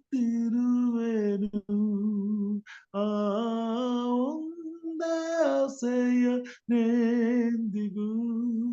ಬೇಡುತ್ತಿರುವೆನು. ನಿನ್ನ ಸಾನ್ನಿಧ್ಯಕ್ಕೆ ನನ್ನನ್ನು ಸೇರಿಸು, ನನ್ನ ಬಯಕೆಯ ದೇವರೇ ತೀರಿಸು. ನನ್ನ ಯೇಸುವ ರೂಪವು ನನ್ನಲ್ಲಿ ತೋರಲು, ನಿನ್ನ ಮುಖ ಪ್ರಕಾಶವು ನನ್ನಲ್ಲಿ ಕಾಣಲು, ನಿನ್ನ ಸಮೀಪಕ್ಕೆನ್ನನು ದೇವರೇ ಸೇರಿಸು. ನಿನ್ನ ಸಮೀಪಕ್ಕೆನ್ನನು ದೇವರೇ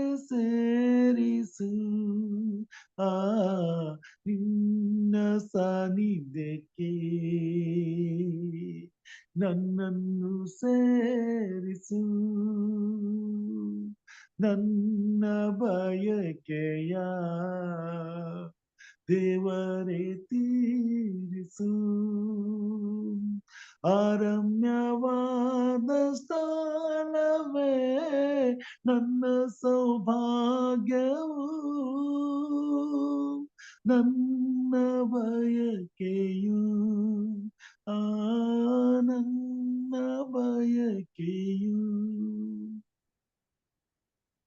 thank you pastor. Thank you sir. ನಾವು ಮೂರನೇ ವಿಷಯದಲ್ಲಿ ನೋಡುವಾಗ ಶಿಲುಬೆಯ 2 ಸತ್ಯತೆಗಳು. ಇವತ್ತೊಂದಲ್ಲಿ ಈ ಜ್ಞಾನಹೀನತೆಯನ್ನ ನಾವು ತಿಳ್ಕೊಂಡಿದ್ದೇವೆ. ಜ್ಞಾನಹೀನತೆಗೆ ಪರಿಹಾರವನ್ನು ನಾವು ತಿಳ್ಕೊಂಡಿದ್ದೇವೆ. ಇದಕ್ಕೆ ಸ್ವಾಮಿ ಏನ್ ಮಾಡಿದಾರೆ ಅಂತ ಹೇಳಿದ್ರೆ, ಶಿಲುಬೆಯಲ್ಲಿ ನಮಗೋಸ್ಕರ ನನಗೋಸ್ಕರ ಸತ್ತರು ಅಂತ ಹೇಳಿ ನಾವು ನೋಡುವಾಗ ಅಲ್ಲಿ ಸ್ಪಷ್ಟವಾಗಿ ನಮ್ಗೆ ತಿಳಿಸುವ ಶಿಲುಬೆಯು ಕ್ರಿಸ್ತನು ನಮ್ಮ ಪಾಪಗಳ ಪರಿಹಾರಕ್ಕಾಗಿ ಏರಿದ ಮರಣದ ಕಂಬವಾಗಿದೆ. ನನಗೋಸ್ಕರ ನಮಗೋಸ್ಕರ ಏನಂತಂದ್ರೆ ಆತನ ಏನ್ ಮಾಡದಂದ್ರೆ ಶಿಲುಬೆಯಲ್ಲಿ ಸತ್ತನು ಅಂತ ಹೇಳಿ ನಾವು ನೋಡುವಂತಹ ಸಮಯದಲ್ಲಿ 1 ಪೇತ್ರ 2ನೇ ಅಧ್ಯಾಯ 24ನೇ ವಚನದಲ್ಲಿ ಹೇಳುವಂತದ್ದಾಗಿದೆ.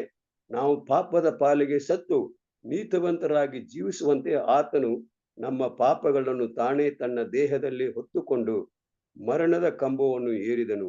ಆತನ ಬಾಸುಂಡೆಗಳಿಂದ ನಮಗೆ ಗುಣವಾಯಿತು. ನೋಡ್ರಿ, ಇದನ್ನೆಲ್ಲವನ್ನು ತಿಳಿಸೋದಕ್ಕೋಸ್ಕರ ಆದ್ರೆ ಏನ್ ಮಾಡೋದಂದ್ರೆ, ಪಾಪ ಮಾಡ್ತಾ ಇದ್ದೇವೆ, ಪಾಪದಲ್ಲಿ ನಾವು ಜೀವಿಸ್ತಾ ಇದ್ದೇವೆ, ಆ ಪಾಪದಿಂದ ಬಿಡುಗಡೆ ಮಾಡ್ಬೇಕಂತ ಹೇಳಿ ಏನ್ ಮಾಡೋದಂದ್ರೆ ಯೇಸು ಸ್ವಾಮಿ ಆ ಮರಣದ ಕಂಬವನ್ನ ಏರಿದರು. ನನಗೋಸ್ಕರ ಪ್ರಾಣವನ್ನು ಕೊಟ್ಟರು, ನನಗೋಸ್ಕರ ರಕ್ತವನ್ನ ಸುರಿಸಿದರು, ನನಗೋಸ್ಕರ ಬಾಸುಂಡೆಗಳಿಂದ ಅವ್ರು ಏನಾಗ್ತದೆ ಅವ್ರಿಗೇನಾಯ್ತದೆ ನಮ್ಗೆ ಗುಣವಾಯ್ತು ಅಂತ ಹೇಳಿ ನಾನು ನೋಡ್ತಾ ಇದ್ದೀನಿ. ಈ ತಿಳುವಳಿಕೆ ನನಗೆ ಬೇಕಾಗಿದೆ, ಈ ತಿಳುವಳಿಕೆ ಈ ಬುದ್ಧಿ ನಮಗೆ ಬೇಕಾಗಿದೆ. ಯೇಸು ಸ್ವಾಮಿ ನಮಗೋಸ್ಕರ ಸತ್ತಿದ್ದಾರಲ್ಲ, ನನಗೋಸ್ಕರ ಸತ್ತಿದ್ದಾರಲ್ಲ, ನಾನು ಯಾಕೆ ಇನ್ನು ಜ್ಞಾನಹೀನತೆಯಿಂದ ಜೀವಿಸ್ಬೇಕಾಗಿದೆ? ಬುದ್ಧಿ ಇಲ್ಲದವರ ರೀತಿಯಲ್ಲಿ ನಾವು ಯಾಕೆ ನಡೆದುಕೊಳ್ಬೇಕಾಗಿದೆ? ಸ್ವಾಮಿ ನನ್ನ ಪಾಪವನ್ನು ಪರಿಹಾರ ಮಾಡಿದ್ದಾರೆ, ನಿಮ್ಮ ಪಾಪಗಳನ್ನ ಪರಿಹಾರ ಮಾಡಿದ್ದಾರೆ ಅನ್ನುವಂಥದ್ದು ನನ್ನಲ್ಲಿ ಮತ್ತು ನಿಮ್ಮಲ್ಲಿ ಬಂದಾಗ ನಾವೇನ್ ಮಾಡ್ತೇವೆ ಅಂತ ಹೇಳಿದ್ರೆ ಜ್ಞಾನಹೀನತೆಯಿಂದ ಜೀವಿಸುವುದಿಲ್ಲ. ಸ್ವಾಮಿ ಅದಕ್ಕೆ ಪರಿಹಾರವನ್ನು ಕೊಟ್ಟಿದ್ದಾರೆ, ಆ ಪರಿಹಾರದಲ್ಲಿ ನಾವು ಜೀವಿಸಬೇಕಾಗಿದೆ. ಯೇಸು ಸ್ವಾಮಿ ನನಗೋಸ್ಕರ ಸತ್ತಿದ್ದಾರೆ, ನಾನೇನ್ ಮಾಡ್ಬೇಕಂತಂದ್ರೆ ಆ ಜ್ಞಾನಹೀನತೆಯನ್ನು ಬಿಟ್ಟು ದೇವರ ಕಡೆಗೆ ಬಂದು ದೇವರ ಜೊತೆಯಲ್ಲಿ ನಾನು ಜೀವಿಸ್ಬೇಕು ಅನ್ನುವುದು ನಮ್ಮಲ್ಲಿ ಬರಬೇಕಾಗಿದೆ. ಎರಡನೇದಾಗಿ ನಾವು ನೋಡುವಂತಹ ಶಿಲುಬೆಯ ಪ್ರತಿಯೊಬ್ಬ ವಿಶ್ವಾಸಿಯು ಅನುದಿನವೂ ಜೀವಿತದಲ್ಲಿ ಹೊರತಕ್ಕಂತ ಆತ್ಮಿಕ ಅನುಭವವಾಗಿದೆ. ನೋಡ್ರಿ, ಶಿಲುಬೆ ಏನಾಗಿದೆ, ಪ್ರತಿಯೊಬ್ಬ ವಿಶ್ವಾಸಿಯು ಅನುದಿನವೂ ಜೀವಿಸುವಂತದರಲ್ಲಿ ಹೊಂದತಕ್ಕ ಆತ್ಮಿಕ ಅನುಭವ. ನಮಗೆ ಆತ್ಮಿಕ ಅನುಭವ ಬರಬೇಕಾಗಿದೆ ಅಂತಂದ್ರೆ ಲೂಕನ ಬರೆದ ಸುವಾರ್ತೆ 9ನೇ ಅಧ್ಯಾಯ 23ನೇ ವಚನದಲ್ಲಿ ನಾವು ಈ ರೀತಿ ಓದ್ತೇವೆ. ಇದಲ್ಲದೆ ಆತನು ಎಲ್ಲರಿಗೂ ಹೇಳಿದ್ದೇನೆಂದರೆ ಯಾವನಿಗಾದರೂ, ನೋಡ್ರಿ, ಯಾವನಿಗಾದರೂ ನನ್ನ ಹಿಂದೆ ಬರುವುದಕ್ಕೆ ಮನಸ್ಸಿದ್ದರೆ ಅವನು ತನ್ನನ್ನು ನಿರಾಕರಿಸಿ ತನ್ನ ಶಿಲುಬೆಯನ್ನು ದಿನಾಲು ಹೊತ್ತುಕೊಂಡು ನನ್ನ ಹಿಂದೆ ಬರಲಿ. ನೋಡ್ರಿ ಎಂತ ವಾಕ್ಯ. ನನ್ನ ಹಿಂದೆ ಬರಲಿ, ಯಾವನಿಗಾದರೂ ನನ್ನ ಹಿಂದೆ ಬರುವುದಕ್ಕೆ ಮನಸ್ಸಿದ್ರೆ ಮನಸ್ಸು ಮಾಡಬೇಕು. ಕ್ರೈಸ್ತರಾದಂತ ನಾವು ಇವತ್ತಂದ್ರೆ ಸ್ವಾಮಿ ನನಗೋಸ್ಕರ ಸತ್ತಿದ್ದಾರೆ, ನಾನೇನ್ ಮಾಡ್ಬೇಕಂದ್ರೆ ನಾನು ಮನಸ್ಸು ಮಾಡಿ ದೇವರ ಕಡೆಗೆ ನಾನು ಬರಬೇಕು. ಹೌದು, ನನ್ನ ಪಾಪಗಳನ್ನೆಲ್ಲವನ್ನು ಹೊತ್ತುಕೊಂಡು ದೇವರ ಬಳಿಗೆ ಬಂದು ಸ್ವಾಮಿ ಇವತ್ತಿನ ದಿನದಲ್ಲಿ ನಾನೇನ್ ಮಾಡಿದ್ದೇನೆ ಅಂದ್ರೆ ಈ ಪಾಪವನ್ನು ನಾನು ಮಾಡಿದ್ದೇನೆ, ಈ ಪಾಪದಲ್ಲಿ ನಾನು ಜೀವಿಸ್ತಾ ಇದ್ದೆ, ಇದಕ್ಕೆ ಬೇಕಾದಂತ ಪರಿಹಾರವನ್ನು ಸ್ವಾಮಿ ನನಗೆ ಖಂಡಿತವಾಗಿ ಕೊಡ್ತಾರೆ ಅನ್ನುವಂತ ವಿಶ್ವಾಸದಿಂದ ಬಂದು ನಾನು ದೇವರ ಬಳಿಗೆ ಹೇಳಿಕೊಂಡಾಗ ಖಂಡಿತವಾಗಿ ನನಗೇನಾಗಿದೆ, ಪರಿಹಾರ ಸಿಗುವಂತದ್ದಾಗಿದೆ. ಬನ್ರಿ ಎಲ್ಲ ಕಷ್ಟಪಡುವವರೇ, ಹೊರೆ ಹೊತ್ತವರೇ ನೀವೆಲ್ಲರೂ ನನ್ನ ಬಳಿಗೆ ಬನ್ರಿ, ನಾನೇ ನಿಮಗೆ ಬೇಕಾದಂತ ಪರಿಹಾರವನ್ನು ನಿಮಗೆ ನಾನೇನ್ ಮಾಡ್ತೇನೆ ಕೊಡ್ತೇನೆ ಅಂತೇಳಿ ಸ್ವಾಮಿ ಹೇಳಿದ್ರಲ್ಲ. ಆ ವಾಕ್ಯವನ್ನು ನಾವು ತಿಳಿದುಕೊಂಡಿದ್ದೇವಾ? ಬರೀ ಬಾಯಿ ಮಾತೆಯಲ್ಲಿ ಹೇಳ್ತಾ ಇದ್ದೇವಾ? ಆತ್ಮಿಕವಾಗಿ ನಾವು ಹೇಳ್ಕೊಳ್ತಾ ಇದ್ದೇವಾ? ನಮ್ಮ ಹೃದಯ ಪೂರ್ವಕವಾಗಿ ನಾನು ಹೇಳ್ಕೊಳ್ತಾ ಇದ್ದೇನಾ? ಅರ್ಥ ಮಾಡಿಕೊಳ್ಬೇಕಾಗಿದೆ. ಸ್ವಾಮಿ ಇವತ್ತಂದಲ್ಲಿ ನನ್ನನ್ನ ಮತ್ತೆ ನಿಮ್ಮನ್ನು ಕರಿತಾ ಇದ್ದಾರೆ, ಬನ್ರಿ, ನೀವೇನೇನು ತಪ್ಪುಗಳು ಮಾಡಿದೆ ಅಥವಾ ಏನೇನು ಕಷ್ಟ ನಿಮ್ಮಲ್ಲಿದೆ, ಏನೇನು ತೊಂದರೆಗಳು ನಿಮ್ಮಲ್ಲಿದೆ, ಯಾವ ಕಾಯಿಲೆಗಳು ನಿಮ್ಮಲ್ಲಿದೆಯೋ ಬನ್ರಿ, ಭಯಪಡಬೇಡ್ರಿ, ಬಂದು ಏನ್ ಮಾಡ್ರಿ ನನ್ ಮುಂದೆ ಹೇಳ್ಕೊಳ್ರಿ. ನಾನು ಅದಕ್ಕೆ ಬೇಕಾದಂತ ಪರಿಹಾರವನ್ನು ನಾನೇನ್ ಮಾಡ್ತೇನೆ ಕೊಡ್ತೇನೆ. ಜ್ಞಾನಹೀನತೆಗೆ ಪರಿಹಾರವನ್ನು ಕೊಟ್ಟಿದ್ದಾರೆ, ಪಾಪಕ್ಕೆ ಪರಿಹಾರವನ್ನು ಸ್ವಾಮಿ ಕೊಡುವರಾಗಿದ್ದಾರೆ.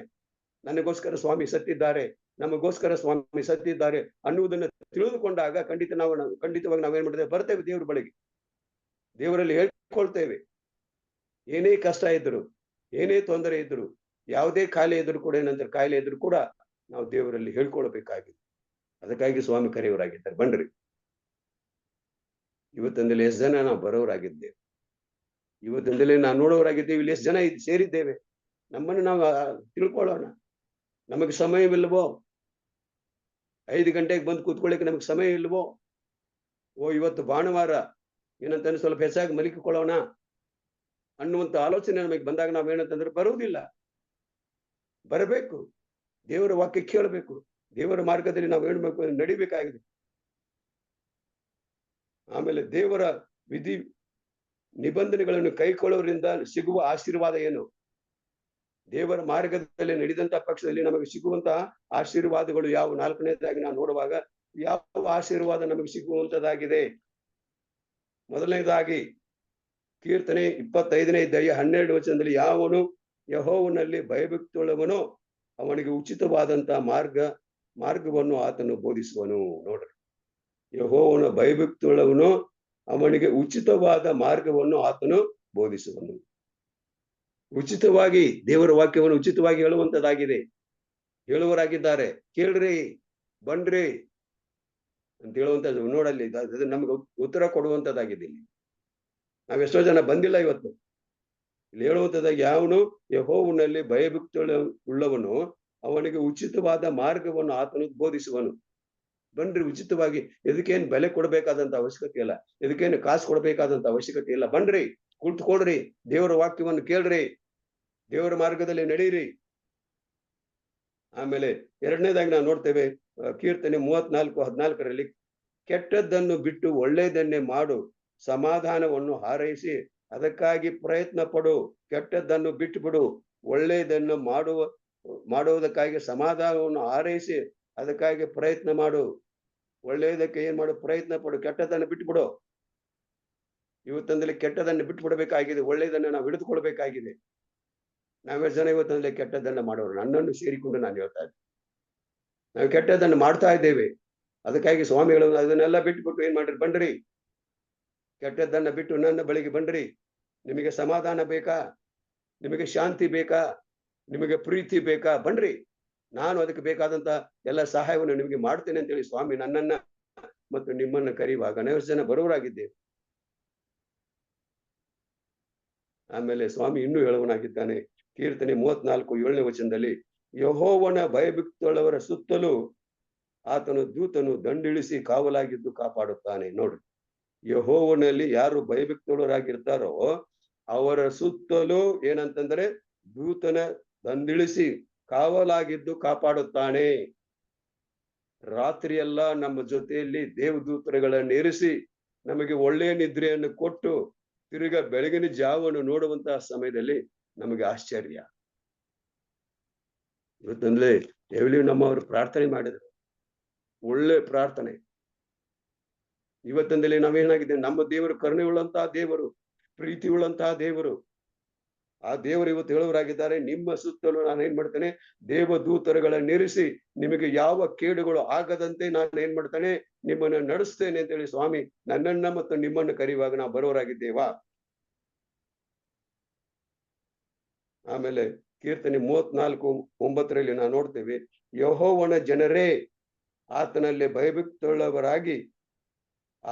ಭಯಭಕ್ತಿಯುಳ್ಳವರಿಗೆ ಯಾವ ಕೊರತೆಯೂ ಇರುವುದಿಲ್ಲ. ನೋಡು, ಆತನಲ್ಲಿ ಭಯಭಕ್ತಿಗಳಿಂದ ಜೀವಿಸುವಂತಹ ಸಮಯದಲ್ಲಿ ಅವರಿಗೆ ಯಾವ ಕೊರತೆ ಇರುವುದಿಲ್ಲ. ಯಾವ ಕೊರತೆ ಕೂಡ ಏನಂತಂದ್ರೆ ನಮ್ಗೆ ಇರೋದಿಲ್ಲ. ನಮಗೆ ನಾವೆಷ್ಟೋ ಸಾರಿ ಏನ್ ಮಾಡ್ತೇವೆ ಅಂತಂದ್ರೆ, ನಮಗೆ ಈ ಸಂಬಳದಿಂದ ಸಾಲೋದಿಲ್ಲಪ್ಪ, ಈ ಸೆವೆಂತ್ ಡೇ ಅಡ್ವೆಂಟಿಸ್ಟ್ ನಾವು ಇದ್ಕೊಂಡು ನಮಗ್ ಬರುವ ಸಂಬಳದಲ್ಲಿ ಆಗೋದಲ್ಲ ಅಂತ ಎಷ್ಟೋ ಜನ ಹೇಳೋರಾಗಿದ್ದಾರೆ, ಬಿಟ್ಟು ಹೋಗಿದ್ದಾರೆ. ಆದ್ರೆ ಕೊನೆಯವರೆಗೆ ಜೀವಿಸಿದ ಅನೇಕರು ಇವತ್ತಿನಲ್ಲಿದ್ದಾರೆ. ಅದರಲ್ಲಿ ಸ್ವಾಮಿ ಏನ್ ಮಾಡಿದ್ದಾರೆ, ಆಶೀರ್ವಾದ ಮಾಡಿದ್ದಾರೆ. ಬರುವಂತ ಹಣವನ್ನು ಆಶೀರ್ವದಿಸಿ ಅದಕ್ಕೆ ನಮಗೆ ಬೇಕಾದಂತ ಸಹಾಯವನ್ನು ನಮಗೆ ಒದಗಿಸಿಕೊಟ್ಟು ಏನ್ ಮಾಡ್ತಾರೆ ಅಂದ್ರೆ ನಮಗೆ ಸಹಾಯ ಮಾಡಿದ್ದಾರೆ. ಯಾವ ಕೊರತೆ ಇಲ್ಲದಂತೆ ನಾನು ಏನ್ ಮಾಡುವನಾಗಿದ್ದಾನೆ, ನಮ್ಮನ್ನು ನಡೆಸುವನಾಗಿದ್ದಾನೆ ಸ್ವಾಮಿ. ಆದ್ದರಿಂದ ಇವತ್ತಂದ್ರೆ ಈ ಎಲ್ಲಾ ವಾಕ್ಯಗಳನ್ನು ನಾವು ಅರ್ಥ ಮಾಡಿಕೊಂಡಿದ್ದೇವೆ. ಕೊನೆಯದಾಗಿ ಕೀರ್ತನೆ 37:6ನೇ ವಚನದಲ್ಲಿ ನಾವು ನೋಡ್ತೇವೆ, ಆತನು ನಿನ್ನ ನೀತಿಯನ್ನು ಉದಯದ ಬೆಳಕಿನಂತೆಯೂ ನಿನ್ನ ನ್ಯಾಯವನ್ನು ಮಧ್ಯಾಹ್ನದ ತೇಜಸ್ಸಿನಂತೆಯೂ ಪ್ರಕಾಶಗೊಳಿಸುವನು. ನೋಡಿ ಎಂತ ವಾಕ್ಯ, ನಿನ್ನ ನೀತಿಯನ್ನು ಉದಯದ ಬೆಳಕಿನಂತೆ. ನಾವು ನೀತಿವಂತರಾಗಿ ಜೀವಿಸ್ತಾ ಇದ್ದೇವಾ? ಜೀವಿಸಲಿಕ್ಕೆ ಬೇಕಾದಂತ ಮಾರ್ಗವನ್ನ ಸ್ವಾಮಿ ನಮಗೆ ತೋರಿಸುವನಾಗಿದ್ದಾನೆ. ನಿನ್ನೆ ನ್ಯಾಯವನ್ನು ಮಧ್ಯಾಹ್ನದ ತೇಜಸ್ಸಿನಂತೆಯೂ ಪ್ರಕಾಶಗೊಳಿಸುವನು. ಯಾವುದೇ ಅನ್ಯಾಯ ಮಾಡದಂತೆ ನ್ಯಾಯವಂತರಾಗಿ ಜೀವಿಸುವಾಗ ನಾವೇನಾಗ್ತೇವೆ? ಪ್ರಕಾಶಮಾನವಾಗಿ ಜೀವಿಸುವರಾಗಿದ್ದೇವೆ. ಆದ್ದರಿಂದ ಪ್ರಿಯರೇ, ಇವತ್ತಿನಲ್ಲಿ ಜ್ಞಾನಹೀನರಾಗಿ ನಡೆಯದೆ ಜ್ಞಾನವಂತರಾಗಿ ಜೀವಿಸಬೇಕಾಗಿದೆ. ಆ ಜ್ಞಾನವನ್ನು ಸ್ವಾಮಿ ನಮಗೆ ಕೊಟ್ಟಿದ್ದಾರೆ. ಆ ಶಿಲುಬೆಯಲ್ಲಿ ನಮಗೋಸ್ಕರ ಸತ್ತಿದ್ದಾರೆ.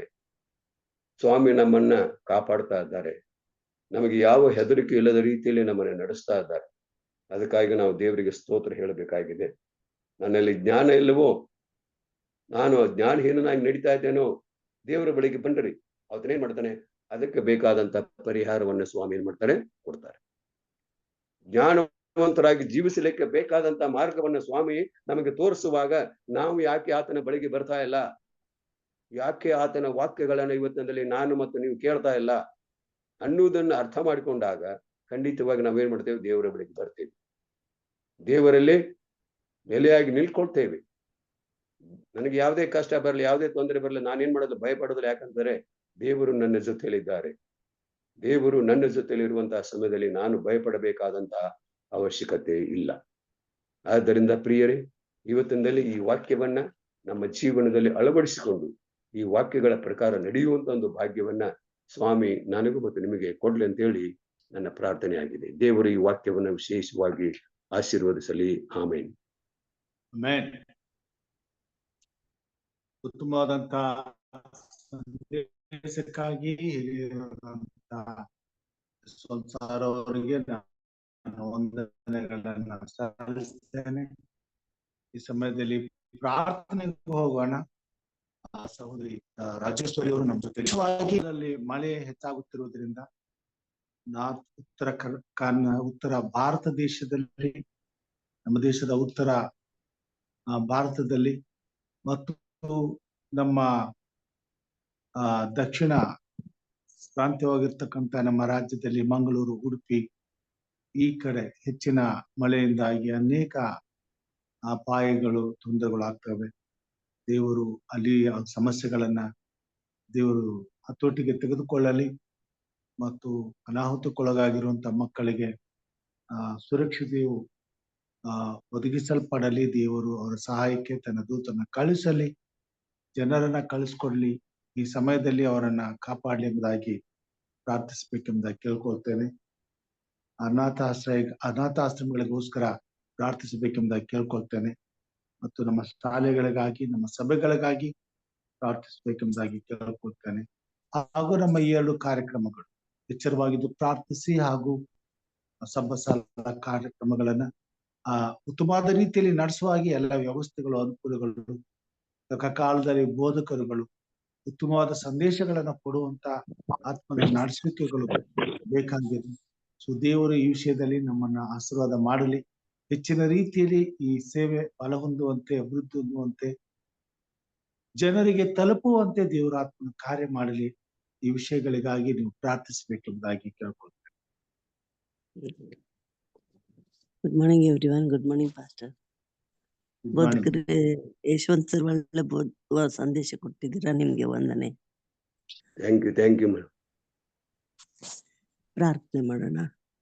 ಪ್ರೀತಿಯಲ್ಲಿ ಐಶ್ವರ್ಯವಂತನಾದ ನಮ್ಮ ಸ್ವರ್ಗೀಯ ತಂದೆ, ನಿನ್ನ ಪವಿತ್ರವಾದ ನಾಮಕ್ಕೆ ಸ್ವಾಮಿ ನಾವೆಲ್ಲ ಸೇರಿ ಬಂದಿದ್ದೇವೆ. ರಕ್ಷಕನೇ, ಎಚ್ಚರವಾಗಿದ್ದು ಪ್ರಾರ್ಥಿಸಿರಿ ಎಂಬ ಪ್ರಾರ್ಥನೆಯಲ್ಲಿ ನಾವು ಕೂಡಿ ಬಂದಿದ್ದೇವೆ.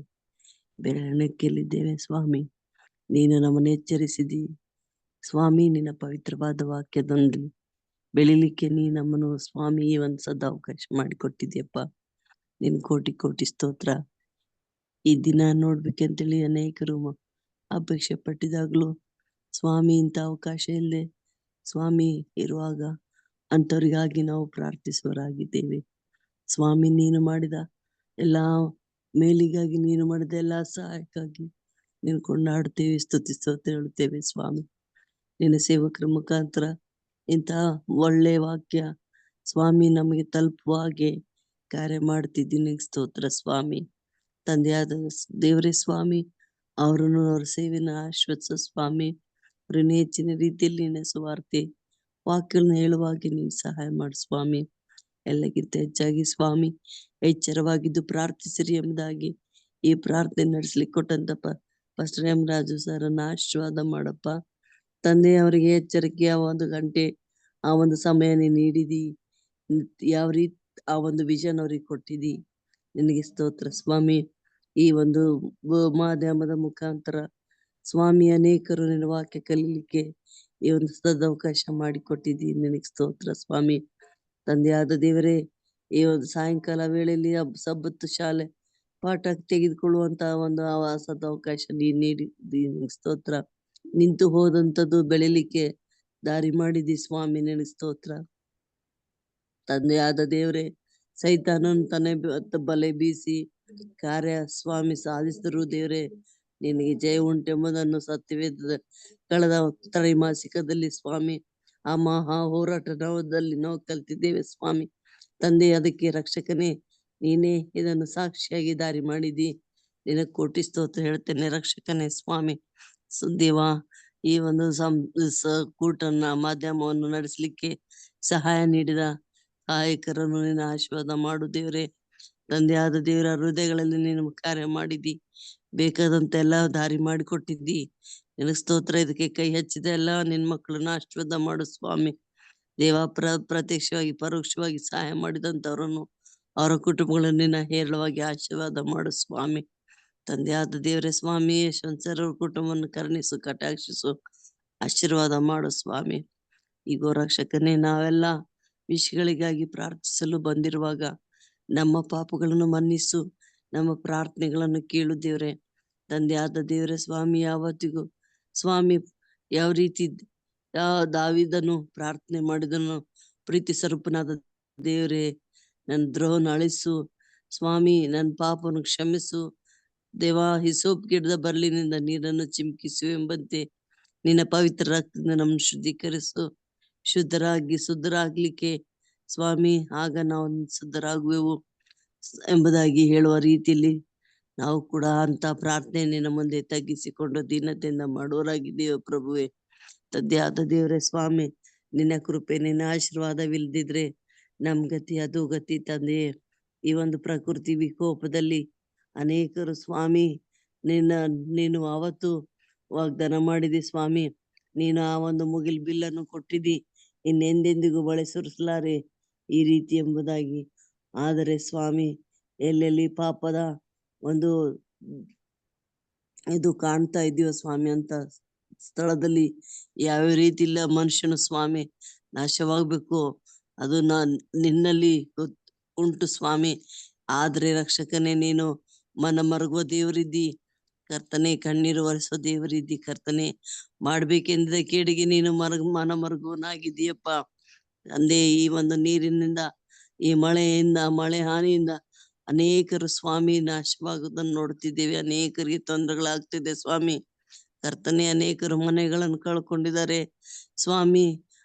ತಂದೆ, ಅವ್ರಿಗೆ ಸುರಕ್ಷತೆ ನೀಡಪ್ಪ ರಕ್ಷಕನೇ. ಅವ್ರಿಗೆ ಸ್ವಾಮಿ ಜೀವ ಸಂರಕ್ಷಣೆ ಕೊಡು ಸ್ವಾಮಿ.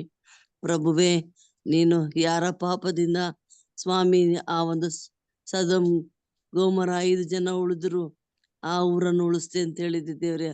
ಆದರೆ ನಿನ್ನಲ್ಲಿ ಅಲ್ಲಿ 5 ಜನ ಸಿಕ್ಲಿಲ್ಲ ಕರ್ತನೆ. ಹೀಗೆ ನಿನ್ನ ಮಕ್ಕಳಿಗೆ ನಿನ್ನ ಸುರಕ್ಷತೆ ನೀಡು. ನಿನ್ನ ನಂಬಿ ಬದುಕುವ ಮಕ್ಕಳಿಗೆ ಯಾವ ಹಾನಿಯಾಗದಂತೆ ನಿನ್ನ ಚಿತ್ರಿಸ್ಕೊಂಡು ರೂಪಿಸಿದಂತ ನಿನ್ನ ಮಕ್ಕಳಿಗೆ ಆಶ್ರಯ ದುರ್ಗ ಕೋಟೆ ಬಂಡೆಯಾಗಿದ್ದು ಸಂರಕ್ಷಣೆ ಕೊಟ್ಟು ಲೋಟನ ಕುಟುಂಬ ಯಾವ ರೀತಿ ಆ ಒಂದು ಅನಾಹುತದಿಂದ ಎಳೆದುಕೊಂಡು ಬಂದಿದ್ದೆವು ಸ್ವಾಮಿ. ನಿನ್ನ ಮಕ್ಕಳಿಗೆ ನೀನೇ ಅಂತ ಅನಾಹುತಕ್ಕೆ ಒಳಗಾಗದಂತೆ, ಈ ಮಳೆಯ ಹಾನಿಯಿಂದ ಯಾರು ಮಳೆಯ ಹಾನಿಗೆ ಸಿಕ್ಕಿಕೊಳ್ಳದಂತೆ ಸುರಕ್ಷತೆ ನೀಡು ಪ್ರಭುವೆ. ನೀನೇ ಆಶೀರ್ವಾದ ಮಾಡು ಸ್ವಾಮಿ. ಕೃಪೆ ತೋರಿಸು, ಸಂರಕ್ಷಿಸು ಸ್ವಾಮಿ. ತಂದೆಯಾದ ದೇವರೇ ಸ್ವಾಮಿ, ಈ ಸಂದರ್ಭದಲ್ಲಿ ರಕ್ಷಕನೇ, ಎಲ್ಲ ದಕ್ಷಿಣ ಕನ್ನಡ, ಉತ್ತರ ಕನ್ನಡ ಸ್ವಾಮಿ, ಇಡೀ ರಾಜ್ಯದಲ್ಲಿ ಮಳೆಯ ಹಾನಿ ಕೇಳಿಸ್ಕೊಳ್ತಾ ಇದ್ದೇವೆ ದೇವ್ರೆ. ನೀನೇ ಸಂರಕ್ಷಣೆ ಕೊಡಪ್ಪ. ನಿನ್ನ ದೂತರ ಕಾವಲಿರಿಸು ಸ್ವಾಮಿ. ಯಾವ ಉಪದ್ರವ ನೀನು ಗುಡಾರದ ಸಮೀಪಕ್ಕೆ ಬಾರದಂತ ಹೇಳಿದ್ಯಲ್ಲ, ಆ ಕಾರ್ಯ ನೀನು ಮಾಡು ಸ್ವಾಮಿ. ತಂದೆಯಾದ ದೇವರೇ, ನಮ್ಮ ಈ ಕೊನೆ ಕಾಲದಲ್ಲಿ ನಮ್ಮನ್ನು ನಾವು ವೈಯಕ್ತಿಕವಾಗಿ ಸ್ವಾಮಿ ನಿನಗೆ ಸಮರ್ಪಿತರಾಗಿ ಸಮರ್ಪಣೆಯ ಜೀವಿತ ಮಾಡಬೇಕು ಸ್ವಾಮಿ. ನಮ್ಮಲ್ಲಿ ಯಾವ ಸೋಂಕು ಕಳಂಕ ಇಲ್ಲದ ರೀತಿಯಲ್ಲಿ ಒಂದು ಕನ್ನಿಕೆ, ಮೊದಲಿಂಗನಿಗೆ ಕನ್ನಿಕೆ ಯಾವ ರೀತಿ ಸಿದ್ಧಳಾಗ್ತಾಳೋ ಆ ರೀತಿ ಸಿದ್ಧತೆ ನಾವು ಕೊಟ್ಟು ನಡೆಸು ಸ್ವಾಮಿ. ಯಾಕಂದ್ರೆ ಕರ್ತನೆ ಸ್ವಾಮಿ, ನೀನು ಬರುವಗಳಿಗೆ ಯಾರಿಗ್ ಗೊತ್ತಿಲ್ಲ, ನೀನು ಆ ರೀತಿ ಬರಲು ಹೋಗ್ತಿದ್ದಿ ಸ್ವಾಮಿ. ಇಲ್ಲ ಸ್ವಾಮಿ, ಆವತ್ತಿನ ದಿನದಲ್ಲಿ 10 ಮಂದಿ ಕನ್ನಿಕೆಯರಲ್ಲಿ 5 ಜನರು ಸಿದ್ಧರಾದ್ರು ದೇವರೇ, ನೀನು ರಾಜ್ಯ ಸೇರಿದ್ರು. ಅಂತ ಸಿದ್ಧತೆ ನಮ್ಮಲ್ಲಿ ಕೊಟ್ಟು ಎಣ್ಣೆ ತುಂಬಿದವರಾಗಿ ಪವಿತ್ರಾತ್ಮನ್ ಧರಿಸ್ಕೊಂಡವರಾಗಿ ಪರಲೋಕ ರಾಜ್ಯ ಸೇರುವಂತ ಭಾಗ್ಯ ಒಬ್ಬೊಬ್ಬರಿಗೆ ಅನುಗ್ರಹಿಸ್ಕೊಡಪ್ಪ ರಕ್ಷಕನೇ. ಈ ಸಂದರ್ಭದಲ್ಲಿ ಸ್ವಾಮಿ, ನಮ್ಮ ಶಾಲೆಗಳಿಗಾಗಿ ಪ್ರಾರ್ಥಿಸ್ತೇವೆ ದೇವರೇ. ನಮ್ಮ 22 ಶಾಲೆಗಳನ್ನು ನಿನ್ನ ಆಶೀರ್ವಾದ ಮಾಡು ಸ್ವಾಮಿ. ತಂದೆಯಾದ ದೇವರೇ, ನಮ್ಮೆಲ್ಲ ಅಧಿಕಾರಿಗಳನ್ನ ಆಶೀರ್ವದಿಸು. GC ಡಿವಿಷನ್ ಸ್ವಾಮಿಯ ಯೂನಿಯನ್ ಮೆಟ್ರೋ ಎಲ್ಲ ಸೆಕ್ಷನ್ಸ್ಗಳು, ರೀಜನ್ಗಳು ಸ್ವಾಮಿ ನಿನ್ನ ಕೈ ಕೊಡ್ತೇನೆ ಪ್ರಭುವೆ. ಆ ದಿನಗಳಲ್ಲಿ ಕೆಲಸ ಮಾಡುವ ಸೇವೆ ಸಲ್ಲಿಸುವ ನಿನ್ನೆಲ್ಲ ಸೇವಕರುಗಳನ್ನು, ಎಲ್ಲ ಅಧಿಕಾರಿಗಳನ್ನು ಕೃಪೆ ತೋರಿಸು, ಆಶೀರ್ವಾದ ಮಾಡು. ಕೊಟ್ಟ ಜವಾಬ್ದಾರಿಗಳಲ್ಲಿ ನಿಷ್ಠೆಯಿಂದ ಪ್ರಾಮಾಣಿಕರಾಗಿರುವಂತೆ ಮಾಡು ಸ್ವಾಮಿ. ಅನೇಕ ರಿಟೈರ್ಸ್ಗಳು ಸ್ವಾಮಿ ನಿರೀಕ್ಷೆ ಇಲ್ಲದವರಾಗಿ ಯಾರ ಸಹಾಯ ಇಲ್ಲದೆ ಇರುವಾಗ ಅಂಥವ್ರಿಗಾಗಿ ನಾವು ಪ್ರಾರ್ಥಿಸ್ತೇವೆ ಸ್ವಾಮಿ. ಎಲ್ಲಕ್ಕಿಂತ ಹೆಚ್ಚಾಗಿ ಅನಾಥಾಶ್ರಮಗಳಿಗಾಗಿ ನಾವು ಪ್ರಾರ್ಥಿಸ್ತೇವೆ ಸ್ವಾಮಿ. ತಂದೆಯಾದ ದೇವರೇ, ಆಶ್ರಮಗಳಿಗೆ ಎಲ್ಲಿ ವೃದ್ಧಾಶ್ರಮವಾಗಿರ್ಬೋದು, ಅನಾಥಾಶ್ರಮವಾಗಿರ್ಬೋದು ಸ್ವಾಮಿ, ಎಲ್ಲ ಆಶ್ರಮಗಳಿಗಾಗಿ ನಿನ್ನಲ್ಲಿ ಬಿಡ್ತೇನೆ. ಅವರಿಗೆ ಸ್ವಾಮಿ ಸರಿಯಾದ ರೀತಿಯಲ್ಲಿ ಎಲ್ಲಾ ರೀತಿಯ ಸವಲತ್ತು ಸಿಕ್ಕುವಂತೆ ಮಾಡಪ್ಪ.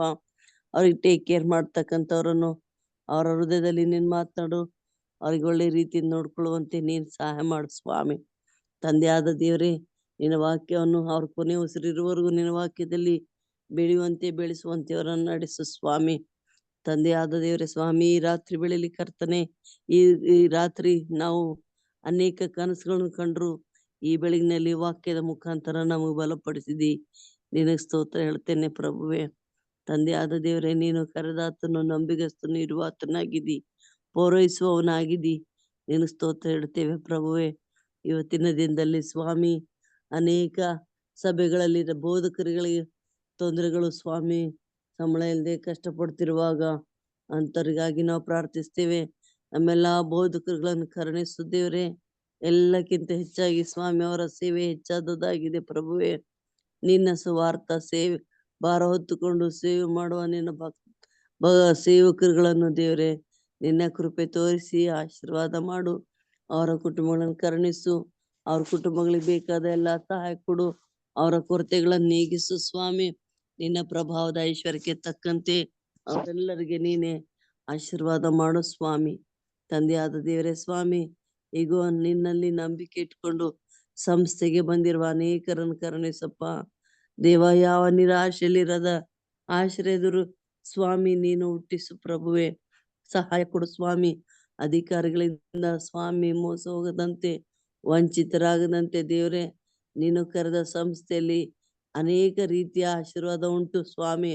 ಅನೇಕರು ಅಂತ ಆಶೀರ್ವಾದ ಪಡ್ಕೊಂಡು ಸಂಸ್ಥೆಗೆ ಅಲ್ಲಗಳಿದಂತೆ ನೀನು ಕಾಪಾಡು ಸ್ವಾಮಿ. ತಂದೆಯಾದ ದೇವರೇ, ವಿಶೇಷವಾಗಿ ಕರ್ತನೆ, ನಮ್ಮ ಬೀದರ್ ಶಾಲೆಗಾಗಿ ನಾನು ಪ್ರಾರ್ಥಿಸ್ತೇನೆ. ನಮ್ಮ ಬೀದರ್ ಶಾಲೆ ಎಲ್ಲ ಶಿಕ್ಷಕರೊಂದಿಗಾಗಿ ಪ್ರಾರ್ಥಿಸ್ತೇನೆ ತಂದೆ. ಎಲ್ಲರೂ ನಿಷ್ಠೆಯಿಂದ ಪ್ರಾಮಾಣಿಕರಾಗಿ ದುಡಿಯುವ ಹಾಗೆ ಮಾಡು ಸ್ವಾಮಿ. ವಿಶೇಷವಾಗಿ ಪ್ರಭುವೆ, ನಮ್ಮ ಬೀದರ್ ಪ್ರಾಂತ್ಯದಲ್ಲಿ ನಿನ್ನ ಪ್ರಸನ್ನ ತೇರಿಸು, ನಿನ್ನ ಕೃಪೆ ತೋರಿಸು. ಅನೇಕ ಮಕ್ಕಳು ಸ್ವಾಮಿ ಗೊತ್ತಿಲ್ಲದೆ ಅನೇಕ ಮಕ್ಕಳು ಸ್ವಾಮಿ ಹಾಸ್ಟೆಲ್ಗೆ ಸೇರಿದ್ದಾರೆ. ಸುಮಾರು 80 ಮಂದಿ ಹಾಸ್ಟೆಲ್ ಇದ್ದಾರೆ ಪ್ರಭುವೆ. ಇದು ನೀನು ತೆರೆದ ಬಾಗಿಲು ಹರಿದು ಬಂದಿದೆ ಸ್ವಾಮಿ, ಆಶೀರ್ವಾದವಾಗಿ ಬಂದಿದೆ. ಆದರೆ ಆ ಮಕ್ಕಳು ಸ್ವಾಮಿ ಒಳ್ಳೆಯ ಒಂದು ಎಲ್ಲ ಕಲ್ಚರ್ ಕಲಿಯುವಂತೆ, ನಿನ್ನ ಸುವಿವೇಕ ಜ್ಞಾನದಲ್ಲಿ ಬೆಳೆಯುವಂತೆ, ಪವಿತ್ರಾತ್ಮನ ಶಕ್ತಿ ಧರಿಸಿಕೊಂಡವರಾಗಿ ಒಳ್ಳೆ ಮಕ್ಕಳಾಗಿ ಪರಿವರ್ತನೆ ಹೊಂದಿ ಸ್ವಾಮಿ ಒಂದು ಸಮಾಜಕ್ಕೂ ಸಭೆಗೂ ದೇವರೇ ಆಧಾರವಾಗುವಂತೆ ನೀನ ಮಕ್ಕಳನ್ನ ನಡೆಸು ಪ್ರಭುವೆ. ಮುಗ್ಧ ಮಕ್ಕಳು, ಏನು ಗೊತ್ತಿಲ್ಲದೆ ಇರ್ತಕ್ಕಂಥ ಮಕ್ಕಳು ದೇವರೇ, ಅನೇಕ ನಿನ್ನ ವಾಕ್ಯ ನಂಬಿ ಇಲ್ಲಿ ಸತ್ಯವೇದ ವಾಕ್ಯ ಇದೆ, ಇಲ್ಲಿ ಪ್ರಾರ್ಥನೆ ಇದೆ ಎಂಬುದಾಗಿ ತಿಳ್ಕೊಂಡು ಓಡಿ ಬಂದು ಅಡ್ಮಿಷನ್ ಮಾಡಿದ್ದಾರೆ ದೇವ್ರೆ. ಅಂತವರಿಗೆ ಯಾವ ರೀತಿಯ ತೊಂದರೆಗಳಾಗದಂತೆ ಸ್ವಾಮಿ ಆರೋಗ್ಯ ಭಾಗ್ಯ ಕೊಟ್ಟು ನಡೆಸು. ದುಷ್ಟ ಸೈತನ ಅಂಧಕಾರ ಶಕ್ತಿಗಳೆಲ್ಲ ದೂರ ಮಾಡು ಸ್ವಾಮಿ. ನಿನ್ನ ದೇವದೂತರ ತಂದೆ ಇಳಿಸು ಸ್ವಾಮಿ. ಅವರ ತಂದೆ ತಾಯಿಗಳನ್ನ ಆಶೀರ್ವಾದ ಮಾಡು ಸ್ವಾಮಿ. ಅಪ್ಪ, ಬೇಡಿರಿ ಕೊಡ್ತೇನೆ, ಹುಡುಕಿರಿ ಸಿಗ್ತೇನೆ, ತಟ್ಟಿರ್ತಿರ್ತೀನಿ ಅಂತ ಹೇಳಿದಿ. ಅಡ್ಮಿಷನ್ಸ್ಗಾಗಿ ಬೇಡುವಾಗ ದೇವ್ರೆ ನೀನು ಆಶೀರ್ವಾದ ಮಾಡಿದಿ. ನಿನಗೆ ಸ್ತೋತ್ರ ಕರ್ತನೆ. ಇದುವರೆಗೂ 100 ಅಡ್ಮಿಷನ್ ಆಗುವಂತೆ ನೀನು ದಯ ತೋರಿಸಿದ್ಯಪ್ಪ. ನಿನಗೆ ಸ್ತೋತ್ರ ಸ್ವಾಮಿ. ಸ್ತೋತ್ರ ಪ್ರಭುವೆ. ನೀನು ಸ್ವಾಮಿ, ನೀನು ಎಂತ ಕರುಣುಳ್ಳ ದೇವರಿದ್ದಿ. ಎಂತ ಪರಿಸ್ಥಿತಿಯಲ್ಲಿತ್ತು ಶಾಲೆ ದೇವ್ರೆ, ಯಾವ ರೀತಿ ಬಂತು ಬೆಳೀತು 2 ವರ್ಷದಲ್ಲಿ ಎಂಬುದನ್ನು ಇದು ನೀನು ನಿನ್ ಮಕ್ಕಳಿಗೆ ತೋರಿಸಿದ ಈ ಪ್ರೀತಿಗಾಗಿ, ನೀನು ಮಾಡಿದ ಈ ಉಪಕಾರಕ್ಕಾಗಿ ನೀನು ಕೋಟಿ ಸ್ತೋತ್ರ ಹೇಳ್ತೇವೆ ದೇವ್ರೆ. ನೀನು ಪ್ರಾರ್ಥನೆ ಕೇಳಿದಿ ಎಂಬುದಾಗಿ ಇದು ನಮಗೆ ಸಾಕ್ಷಿ ಹೇಳುವಂತೆ ನೀನು ಸಹಾಯ ಮಾಡಿದ್ಯಪ್ಪ. ನಿನಗೆ ಸ್ತೋತ್ರ. ನಿನ್ ಪ್ರೀತಿ ಈ ರೀತಿ ನಿನ್ ಕಾರ್ಯದಲ್ಲಿ ತೋರಿಸ್ತೀಯಪ್ಪ. ನಿನಗೆ ಸ್ತೋತ್ರ ಹೇಳ್ತೇನೆ ಪ್ರಭುವೆ. ನೀನು ಸರ್ವಶಕ್ತನಾಗಿದ್ದಿ. ಇದುವರೆಗೂ ಸುಮಾರು ವರ್ಷದಿಂದ ಸಂಬಳ ಇಲ್ಲದೆ ಇರುವ ನಮಗೆ 1 ತಿಂಗಳ ಸಂಬಳ ಕೈ ಹಿಡಿದುವಂತೆ ಮಾಡಿದಿ. ಇದು ನಿನ್ ಪ್ರೀತಿ ಸ್ವಾಮಿ, ಇದು ನಿನ್ ಕೃಪೆ ಸ್ವಾಮಿ. ನೀನು ಕರುಣೆಯ ಮಳೆ ಸುರಿಸಿ ತಿರುಗಿ ಆ ಒಂದು ಗ್ಲೋರಿ, ಆ ಮಹಿಮೆ ಬೀದರ್ ಪ್ರಾಂತ್ಯಕ್ಕೆ ಬರುವಂತೆ ನೀನು ದಾರಿ ಮಾಡಿದಿ. ನೀನು ಕೋಟಿ ಕೋಟಿ ಸ್ತೋತ್ರ ಹೇಳ್ತೇನೆ ಪ್ರಭುವೆ. ಅಪ್ಪ, ಇಂಥ ಒಂದು ನಿನ್ನ ಪ್ರೀತಿ ಈ ರೀತಿ ನೀನು ವ್ಯಕ್ತಪಡಿಸಿದಿ ಕಾರ್ಯದಲ್ಲಿ ನಿನಗೆ ಎಷ್ಟು ಕೋಟಿ ಸ್ತೋತ್ರ ಹೇಳಿದ್ರು ಕಮ್ಮಿ ಇದೆ ಸ್ವಾಮಿ. ನಾವು ಕೃತಾರ್ಥರಾಗಿ ಹೆಚ್ಚಿನ ರೀತಿಯಲ್ಲಿ ನಾವು ದುಡಿದು ನೀನು ಸಾಕ್ಷಿಗಳಾಗಿರುವಂತೆ ಮಾಡು ಪ್ರಭುವೆ. ಇಂಥ ನಮಗೋಸ್ಕರ ಪ್ರಾರ್ಥಿಸುವಂತ ಎಲ್ಲ ಪ್ರಾರ್ಥನಾ ವೀರರನ್ನು ಕರುಣಿಸು. ಈ ಒಂದು ಪ್ರಾಂತ್ಯಕ್ಕೆ ಅನೇಕರು ಕಣ್ಣೀರಿಟ್ಟು ಪ್ರಾರ್ಥಿಸ್ತಿದ್ದಾರೆ ದೇವ್ರೆ. ಅವರೆಲ್ಲರನ್ನು, ಅವರ ಕುಟುಂಬಗಳನ್ನ ಆಶೀರ್ವಾದ ಮಾಡು ಸ್ವಾಮಿ. ಕರ್ತನೆ, ನೀನು ಎಂತ ದಯಮಯನಾಗಿದ್ದಿ, ಎಂತ ಕೃಪೆ ತೋರಿಸುವನಾಗಿದ್ದಿ. ಸ್ತೋತ್ರಪ್ಪ ಕರ್ತನಾದ ದೇವ್ರೆ ಸ್ವಾಮಿ. ನಮ್ಮ ಎಲ್ಲಾ ಕುಟುಂಬಗಳನ್ನು ಕರುಣಿಸು. ನನ್ನ ಮಕ್ಕಳಿಗಾಗಿ ನಿನ್ನಲ್ಲಿ ಅಂಗ್ಲಾಚಿ ಬೇಡ್ತೇನೆ ಸ್ವಾಮಿ. ತಂದೆಯಾದ ದೇವ್ರೆ, ನನ್ನ ಜೆಸಿಕಾ ಮಗಳ ಜೀವಿತ ನೀನು ಸ್ವಾಮಿ ಮಾರ್ಗ ಮಾಡು. ನೀನು ತೆರೆದ ಬಾಗಿಲು ಯಾರು ಮುಚ್ಚಲಿಕ್ಕೆ ಸಾಧ್ಯ ಇಲ್ಲ ಸ್ವಾಮಿ. ನಿನಗೆಲ್ಲವೂ ಸಾಧ್ಯ ಉಂಟು ಪ್ರಭುವೆ. ಕರ್ತನೆ, ಅಂತ ದಾರಿ ನೀ ಮಾಡಲು ಶಕ್ತನಿದ್ದಿ ಸ್ವಾಮಿ. ಬಂಡೆಗಳನ್ನು ಸೀಳಿ ನೀರು ಕೊಡುವಂತ ರಕ್ಷಕನು ನೀನು ಸ್ವಾಮಿ. ಆ ಕೆಂಪು ಸಮುದ್ರ ಇಬ್ಬಾಗ ಮಾಡಿ ನಿನ್ನ ಮಕ್ಕಳಿಗೆ ಸ್ವಾಮಿ ಒಣನೆಲ್ಲವಾಗಿ ದಾರಿ ಮಾಡಿಕೊಟ್ಟಂತ ತಂದೆ ನೀನಿದ್ದಿ. ಈಗ ರಕ್ಷಕನೇ ಸ್ವಾಮಿ, ನಮ್ಮ ಜೀವಿತದಲ್ಲಿ, ನನ್ನ ಕುಟುಂಬದಲ್ಲಿ, ನನ್ನ ಮಕ್ಕಳಿಗೆ ನೀನು ಆಶೀರ್ವಾದ ಮಾಡು ಸ್ವಾಮಿ. ದ್ಯಾಸಿನ ಮಗಳ ಜೀವಿತದಲ್ಲಿ ಕೃಪೆ ತೋರಿಸು ಸ್ವಾಮಿ. ತಂದೆ ಜಾಯ್, ಪ್ರಿಯಾಂಕಾ ಅವ್ರಿಗೆ ಕೊಟ್ಟ ಮಗು ಅವರ ಜೀವಿತದಲ್ಲಿ ನೀನು ಅದ್ಭುತವಾಗಿ ಅವರು ಪ್ರೀತಿ, ಶಾಂತಿ, ಸಮಾಧಾನದಿಂದ, ದಯದಿಂದ, ಕರುಣೆಯಿಂದ ಬದುಕುವಂತೆ ಮಾಡು. ಅವರ ಕೆಲಸ ಕಾರ್ಯಗಳಲ್ಲಿ ಜಯ ಕೊಡು ಸ್ವಾಮಿ. ತಂದೆ ಆದ ದೇವರೇ, ನಿನ್ ಗೊತ್ತುಂಟು ಯಾವ ನೋವಲ್ಲಿ ಕಣ್ಣೀರಿಡ್ತಿದ್ದೇನೆ ಎಂಬುದನ್ನು ಪ್ರಭುವೆ. ನೀನೇ ನಮ್ಗೆ ಸಹಾಯ ಮಾಡಿ ನಡೆಸು. ನಮ್ಮ ಕುಟುಂಬಗಳಲ್ಲಿ ಶಾಂತಿ ಕೊಡು, ಸಮಾಧಾನ ಕೊಡು, ಪ್ರಿಯರನ್ನು ಸ್ವಂತದನ್ನು ಕಾಪಾಡು ಸ್ವಾಮಿ. ಈ ಸಮಯದಲ್ಲಿ ರಕ್ಷಕ ಬೋಧಕರು ನಮ್ಮನ್ನು ಪ್ರಾರ್ಥನೆಯಲ್ಲಿ ಇಷ್ಟೊಂದು ಒಂದು ಅವಕಾಶ ನೀಡಲಿಕ್ಕೆ ಅಯೋಗ್ಯರಾದ ನಮ್ಮನ್ನು ಯೋಗ್ಯನಾಗಿ ಮಾಡಲು ನೀನೊಬ್ಬನೇ ಶಕ್ತನಾಗಿದೆ. ನಿನ್ ದೃಷ್ಟಿಯಲ್ಲಿ ಮಾನ್ಯರು, ಅಮೂಲ್ಯರು, ಪ್ರಿಯರಂತ ಹೇಳಿದಿ ಪ್ರಭುವೆ. ನಿನಗೆ ಸ್ತೋತ್ರ ಹೇಳ್ತೇನೆ ಕರ್ತನೆ. ಮತ್ತೊಂದಾವರ್ತಿ ಸ್ವಾಮಿ, ಈ ಸಂದರ್ಭದಲ್ಲಿ ರಕ್ಷಕನೇ, ಯಾವ್ದಾದ್ರೂ ವಿಷಯ ನಾನು ಮರ್ತಿದ್ರೆ ನಿನ್ನಲ್ಲಿ ವಿಜ್ಞಾಪಿಸ್ತೇನಪ್ಪ. ಈ ಕೂಟದಲ್ಲಿ ಸೇರಿ ಬಂದಿರುವ ಒಬ್ಬೊಬ್ಬರನ್ನು ಕರುಣಿಸು. ಎವಲಿ ನಮ್ಮನವರು ದೇವ್ರೆ, ಅವರ ಆಶೀರ್ವಾದ, ಅವರಿಗೆ ಮಾಡಿದ ಆ ಕೃಪೆಗಾಗಿ, ಆಶೀರ್ವಾದಕ್ಕಾಗಿ ಸ್ತೋತ್ರ. ಅವರ ಕುಟುಂಬಕ್ಕಾಗಿ ಬೇಡ್ತೇನೆ, ಅವರ ಆರೋಗ್ಯಕ್ಕಾಗಿ ಬೇಡ್ತೇನೆ ಸ್ವಾಮಿ. ದೇವರವರಿಗೆ ಒಳ್ಳೆ ಆರೋಗ್ಯ ಭಾಗ್ಯ ಕೊಡು. ಅವರ ಕುಟುಂಬನ ಆಶೀರ್ವದಿಸು. ಅವರೆಲ್ಲಾ ಕೊರತೆಗಳನ್ನು ನೀಗಿಸು ಸ್ವಾಮಿ. ಅದೇ ರೀತಿ ರಕ್ಷಕನೇ ಸ್ವಾಮಿ, ನಮ್ಮ ಪಾಸ್ಟರ್ ಕುಟುಂಬ, ಮಕ್ಕಳನ್ನು, ಸೊಸೆಂದಿರನ್ನು, ಮೊಮ್ಮಕ್ಕಳನ್ನು ಆಶೀರ್ವಾದ ಮಾಡು ಸ್ವಾಮಿ. ಲೋಕೇಶ್ ಅಂಕಲ್ ಅವ್ರನ್ನ ಆಶೀರ್ವದಿಸು ಸ್ವಾಮಿ. ಅವರ ಕುಟುಂಬ ಮಕ್ಕಳನ್ನ ಆಶೀರ್ವದಿಸು. ಅವರ ಆಶಾಕಾಂಕ್ಷೆಗಳು ನೆರವೇರಿಸ್ಕೊಡು. ಅವರ ಧರ್ಮ ಪತ್ನಿಯನ್ನು ಕಾಪಾಡು ಸ್ವಾಮಿ. ಅವ್ರಿಗೆ ಒಳ್ಳೆ ಆರೋಗ್ಯ ಭಾಗ್ಯ ಕೊಡು ಸ್ವಾಮಿ. ಅದೇ ರೀತಿ ಸ್ವಾಮಿ, ಪ್ರೇಮ್ನಾಥ್ ಕೋಲ್ಕರ್ ಬ್ರದರ್ನ ಆಶೀರ್ವಾದ ಮಾಡು. ಅವರ ಕುಟುಂಬನ ಆಶೀರ್ವದಿಸು. ಅವರ ಕುಟುಂಬದಲ್ಲಿ ಯಾವುದೇ ಸಮಸ್ಯೆಗಳು ಆಗದಂತೆ ದುಷ್ಟ ಸೈತನ್ನೆಲ್ಲಾ ಕಾರ್ಯಗಳು ತೆಗೆದು ಹಾಕು ಸ್ವಾಮಿ. ಅವರ ಪತ್ನಿಯವರನ್ನ ಆಶೀರ್ವದಿಸು ಸ್ವಾಮಿ. ಅವ್ರಿಗೆ ಒಳ್ಳೆ ಆರೋಗ್ಯ ಭಾಗ್ಯ ಕೊಡಪ್ಪ ರಕ್ಷಕನೇ. ಮತ್ತು ಸ್ವಾಮಿ, ಯಶವಂತ್ ಸರ್ ಅವ್ರ ಕುಟುಂಬವನ್ನು ನಿನ್ ಕೈ ಕೊಡ್ತೇನೆ. ಅವರ ಬರ್ಬೇಕಾದ ಹಣ ಬರ್ಲಿಕ್ಕೆ ಅವರ ಹೃದಯದಲ್ಲಿ ಕಾರ್ಯ ಮಾಡಪ್ಪ. ಅವ್ರಿಗೆ ಸಹಾಯ ಮಾಡು. ಅವರ ಅನುಭವಿಸಿರುವ ಕಷ್ಟಾರ್ಜಿತವನ್ನು ಅವ್ರು ಅನುಭವಿಸ್ಲಿಕ್ಕೆ ನೀನ್ ದಾರಿ ಮಾಡಿಕೊಡು ಸ್ವಾಮಿ. ಅದೇ ರೀತಿ ಸ್ವಾಮಿ ಡೇವಿಡ್ ಜಾನ್ ಬ್ರದರ್ ಅನ್ನು ಕರುಣಿಸಪ್ಪ. ಅವ್ರಿಗೆ ನೀನು ಒಳ್ಳೆಯ ಒಂದು ಸದಾವಕಾಶ ಕೊಟ್ಟಿದ್ದಿ, ಇನ್ನೂ ತಿರುಗಿ ಬಂದು ಸೇರುವಂತೆ ಸಹಾಯ ಮಾಡಿದ್ಯಪ್ಪ. ನಿನಗೆ ಹೇಳ್ತೇನೆ ಪ್ರಭುವೆ. ತಂದೆ ಸ್ವಾಮಿ ರಕ್ಷಕನೇ, ಹೊಸದಾಗಿ ಸೇರಿರೋ ಎಲ್ಲಾ ನಿನ್ ಮಕ್ಕಳನ್ನ ಆಶೀರ್ವದಿಸು ಪ್ರಭುವೆ. ಅವರ ಕುಟುಂಬಗಳನ್ನ ಆಶೀರ್ವದಿಸು ಸ್ವಾಮಿ. ಕರ್ತನೆ, ಮೈಸೂರಿನವ್ರ ಆಗಿರ್ಬೋದು, ಬೀದರ್ನ ಎಲ್ಲಿನವ್ರ ಆಗಿದ್ರು ಕರ್ತನೆ, ಎಲ್ಲರ ಕುಟುಂಬಗಳನ್ನು ಹೆಸರಿಸರಾಗಿ ಕಾಪಾಡು. ಈ ಒಂದು ಪ್ರಾರ್ಥನೆ ಸೇರಿ ಬರುವ ಎಲ್ಲಾ ನಿನ್ ಮಕ್ಕಳಿಗೆ ನೀನು ಸ್ವಾಮಿ ಸರ್ವಾಧಿಕವಾದಂತ ಆಶೀರ್ವಾದವನ್ನು ಸುರಿಮಳೆಯಾಗಿ ಸುರಿಸಿ ಸ್ವಾಮಿ, ನಿನ್ನ ಪ್ರೀತಿಯ ಆ ಒಂದು ಆಶೀರ್ವಾದ ಹೊಂದಿ ನಿನ್ನ ಸಾಕ್ಷಿಗಳಾಗಿರುವಂತವರನ್ನು ನೀನ್ ನಡೆಸು ಕರ್ತನೆ. ತಂದೆ ಆದ ದೇವರೇ, ಮತ್ತೊಂದು ಅವ್ರದ್ದು ರಕ್ಷಕನೇ, ನಮ್ಮೆಲ್ಲಾ ನಮ್ಮ ಸಂಸ್ಥೆಯ ಎಲ್ಲಾ ಸೇವಕರುಗಳನ್ನು, ಬೋಧಕರುಗಳನ್ನು ಸ್ವಾಮಿ, ಶಿಕ್ಷಕರುಗಳನ್ನು, ಅಧಿಕಾರಿಗಳನ್ನು, ಮಕ್ಕಳನ್ನು ಸ್ವಾಮಿ ನಿನ್ ಕೈ ಕೊಡ್ತೇನೆ.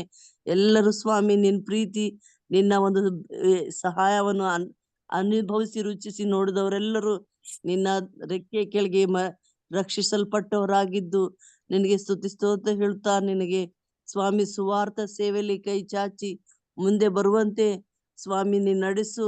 ದುಷ್ಟ ಸೈತನ್ನೆಲ್ಲಾ ಅಂಧಕಾರ ಶಕ್ತಿಗಳಿಗೆ ಸ್ವಾಮಿ ಎದುರಿಸಿ ನಿನ್ನ ರಾಜ್ಯ ಸ್ಥಾಪನೆ ಮಾಡ್ಲಿಕ್ಕೆ ಸ್ವಾಮಿ ಬೇಕಾದಂತ ಸಹಾಯ ನೀಡ್ಲಿಕ್ಕೆ ನಿನ್ನ ಕೃಪೆ ಅವರಿಗೆ ಅನುಗ್ರಹಿಸಿಕೊಡು ಸ್ವಾಮಿ.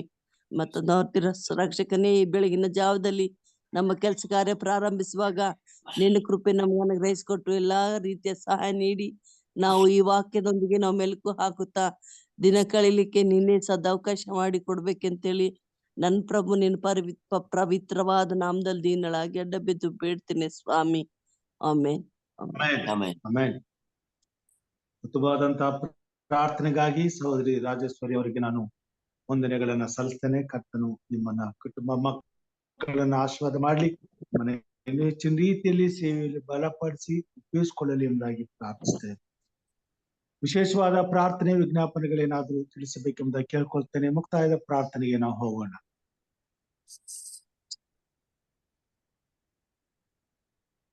ಪ್ರಾರ್ಥನೆ ಮಾಡಿಕೊಂಡು ನಮ್ಮನ್ನು ಬಹಳವಾಗಿ ಪ್ರೀತಿ ಮಾಡಿದ ಮಹಾಸ್ವಾಮಿ, ಹೇಳಮ್ಮ. ನಮ್ಮ ಕುಟುಂಬಕ್ಕಾಗಿ, ನನ್ನ ಮಕ್ಕಳಿಗಾಗಿ, ನನ್ನ ಜಸಿಕಾ ಮಗಳ ಒಂದು ಉದ್ಯೋಗ ಜಾಬ್ಗಾಗಿ ಪ್ರಾರ್ಥಿಸ್ತಾರೆ. ನಮ್ಮ ಶಾಲೆ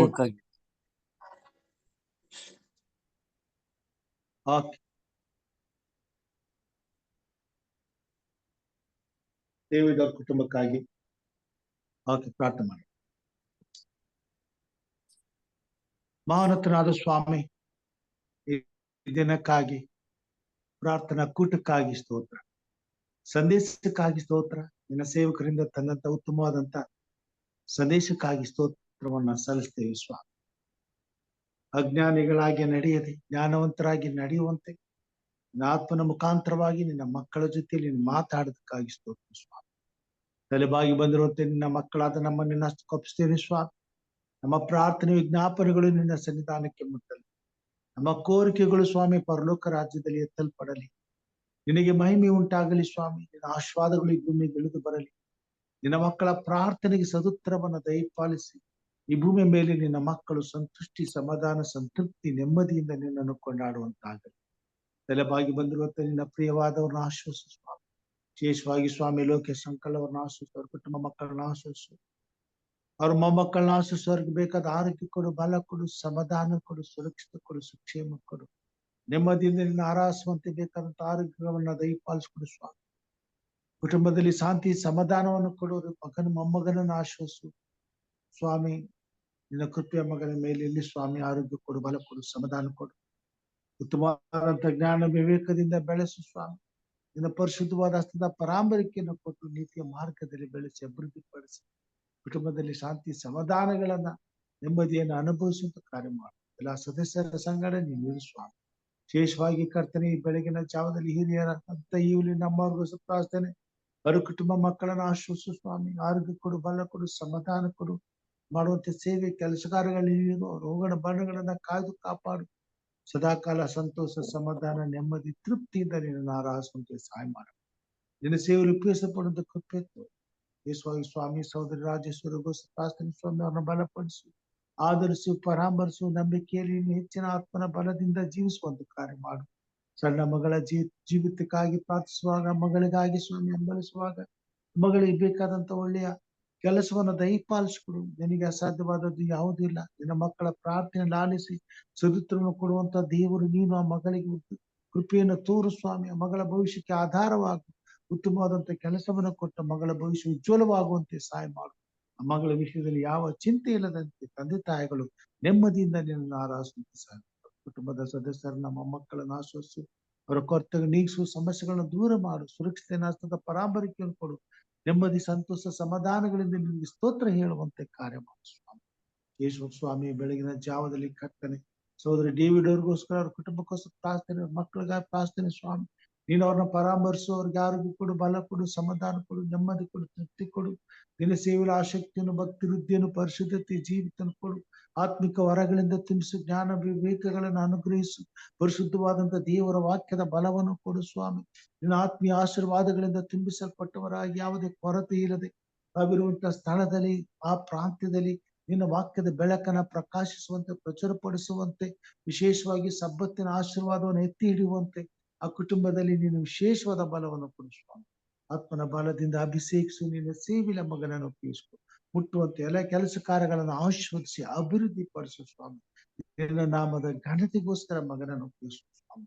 ವಿಶೇಷವಾಗಿ ಸ್ವಾಮಿ ಬೆಳಗಿನ ಜಾವದಲ್ಲಿ ಕರ್ತನೆ ಹಿರಿಯರಂತೆ ಸಂಸಾರವರೆಗೋಸ್ಕರ ಪ್ರಾರ್ಥನೆ, ಅವರ ಕುಟುಂಬ ಮಕ್ಕಳನ್ನು ಆಶ್ವಸ್ತರು ಮಾಡುವಂತೆ ಸೇವೆ ಕೆಲಸ ಕಾರ್ಯಗಳನ್ನು ಆಶ್ವಸಿಸು ಸ್ವಾಮಿ. ಅನುದಿನವೂ ನಿನ್ನ ವಾಕ್ಯಕ್ಕಾಗಿ ಹಂಬಲಿಸುತ್ತ ನಿನ್ನ ವಾಕ್ಯವನ್ನು ಸಾರಲು ಸ್ವಾಮಿ ಅವರಿಗೆ ಕೊಟ್ಟಂತೆ ಕೃಪೆಗಾಗಿ ಸ್ತೋತ್ರ. ಎಲ್ಲಿಯೇ ಆಗಲಿ ಸ್ವಾಮಿ, ಅವರು ನಿನ್ನ ಆತ್ಮನಿಂದ ನಡೆಸಲ್ಪಡುವಾಗ, ನಿನ್ನ ವಾಕ್ಯವನ್ನು ಸಾರುವಾಗ ನಿನ್ನ ಪರಲೋಕದ ಕೃಪೆ ಅವರ ಮೇಲಿರಲಿ ಸ್ವಾಮಿ. ಅವ್ರನ್ನ ಬಲಪಡಿಸು, ಆಧರಿಸು, ಪರಾಮರಿಸು, ಆರೋಗ್ಯದಿಂದ ತುಂಬಿಸು, ಹೆಚ್ಚಿನ ಸೇವೆಯಲ್ಲಿ ಉಪಯೋಗಿಸಲ್ಪಡುವಂತ ಕಾರ್ಯ ಮಾಡು. ಅವರ ಶ್ರೀಮತಿಯನ್ನು ಮುಟ್ಟಿ ಗುಣಪಡಿಸಪ್ಪ. ಪದ್ಮನಿ ಮರಣ ಆಶ್ವಾದಿಸು, ಆರೋಗ್ಯದಿಂದ ತುಂಬಿಸು.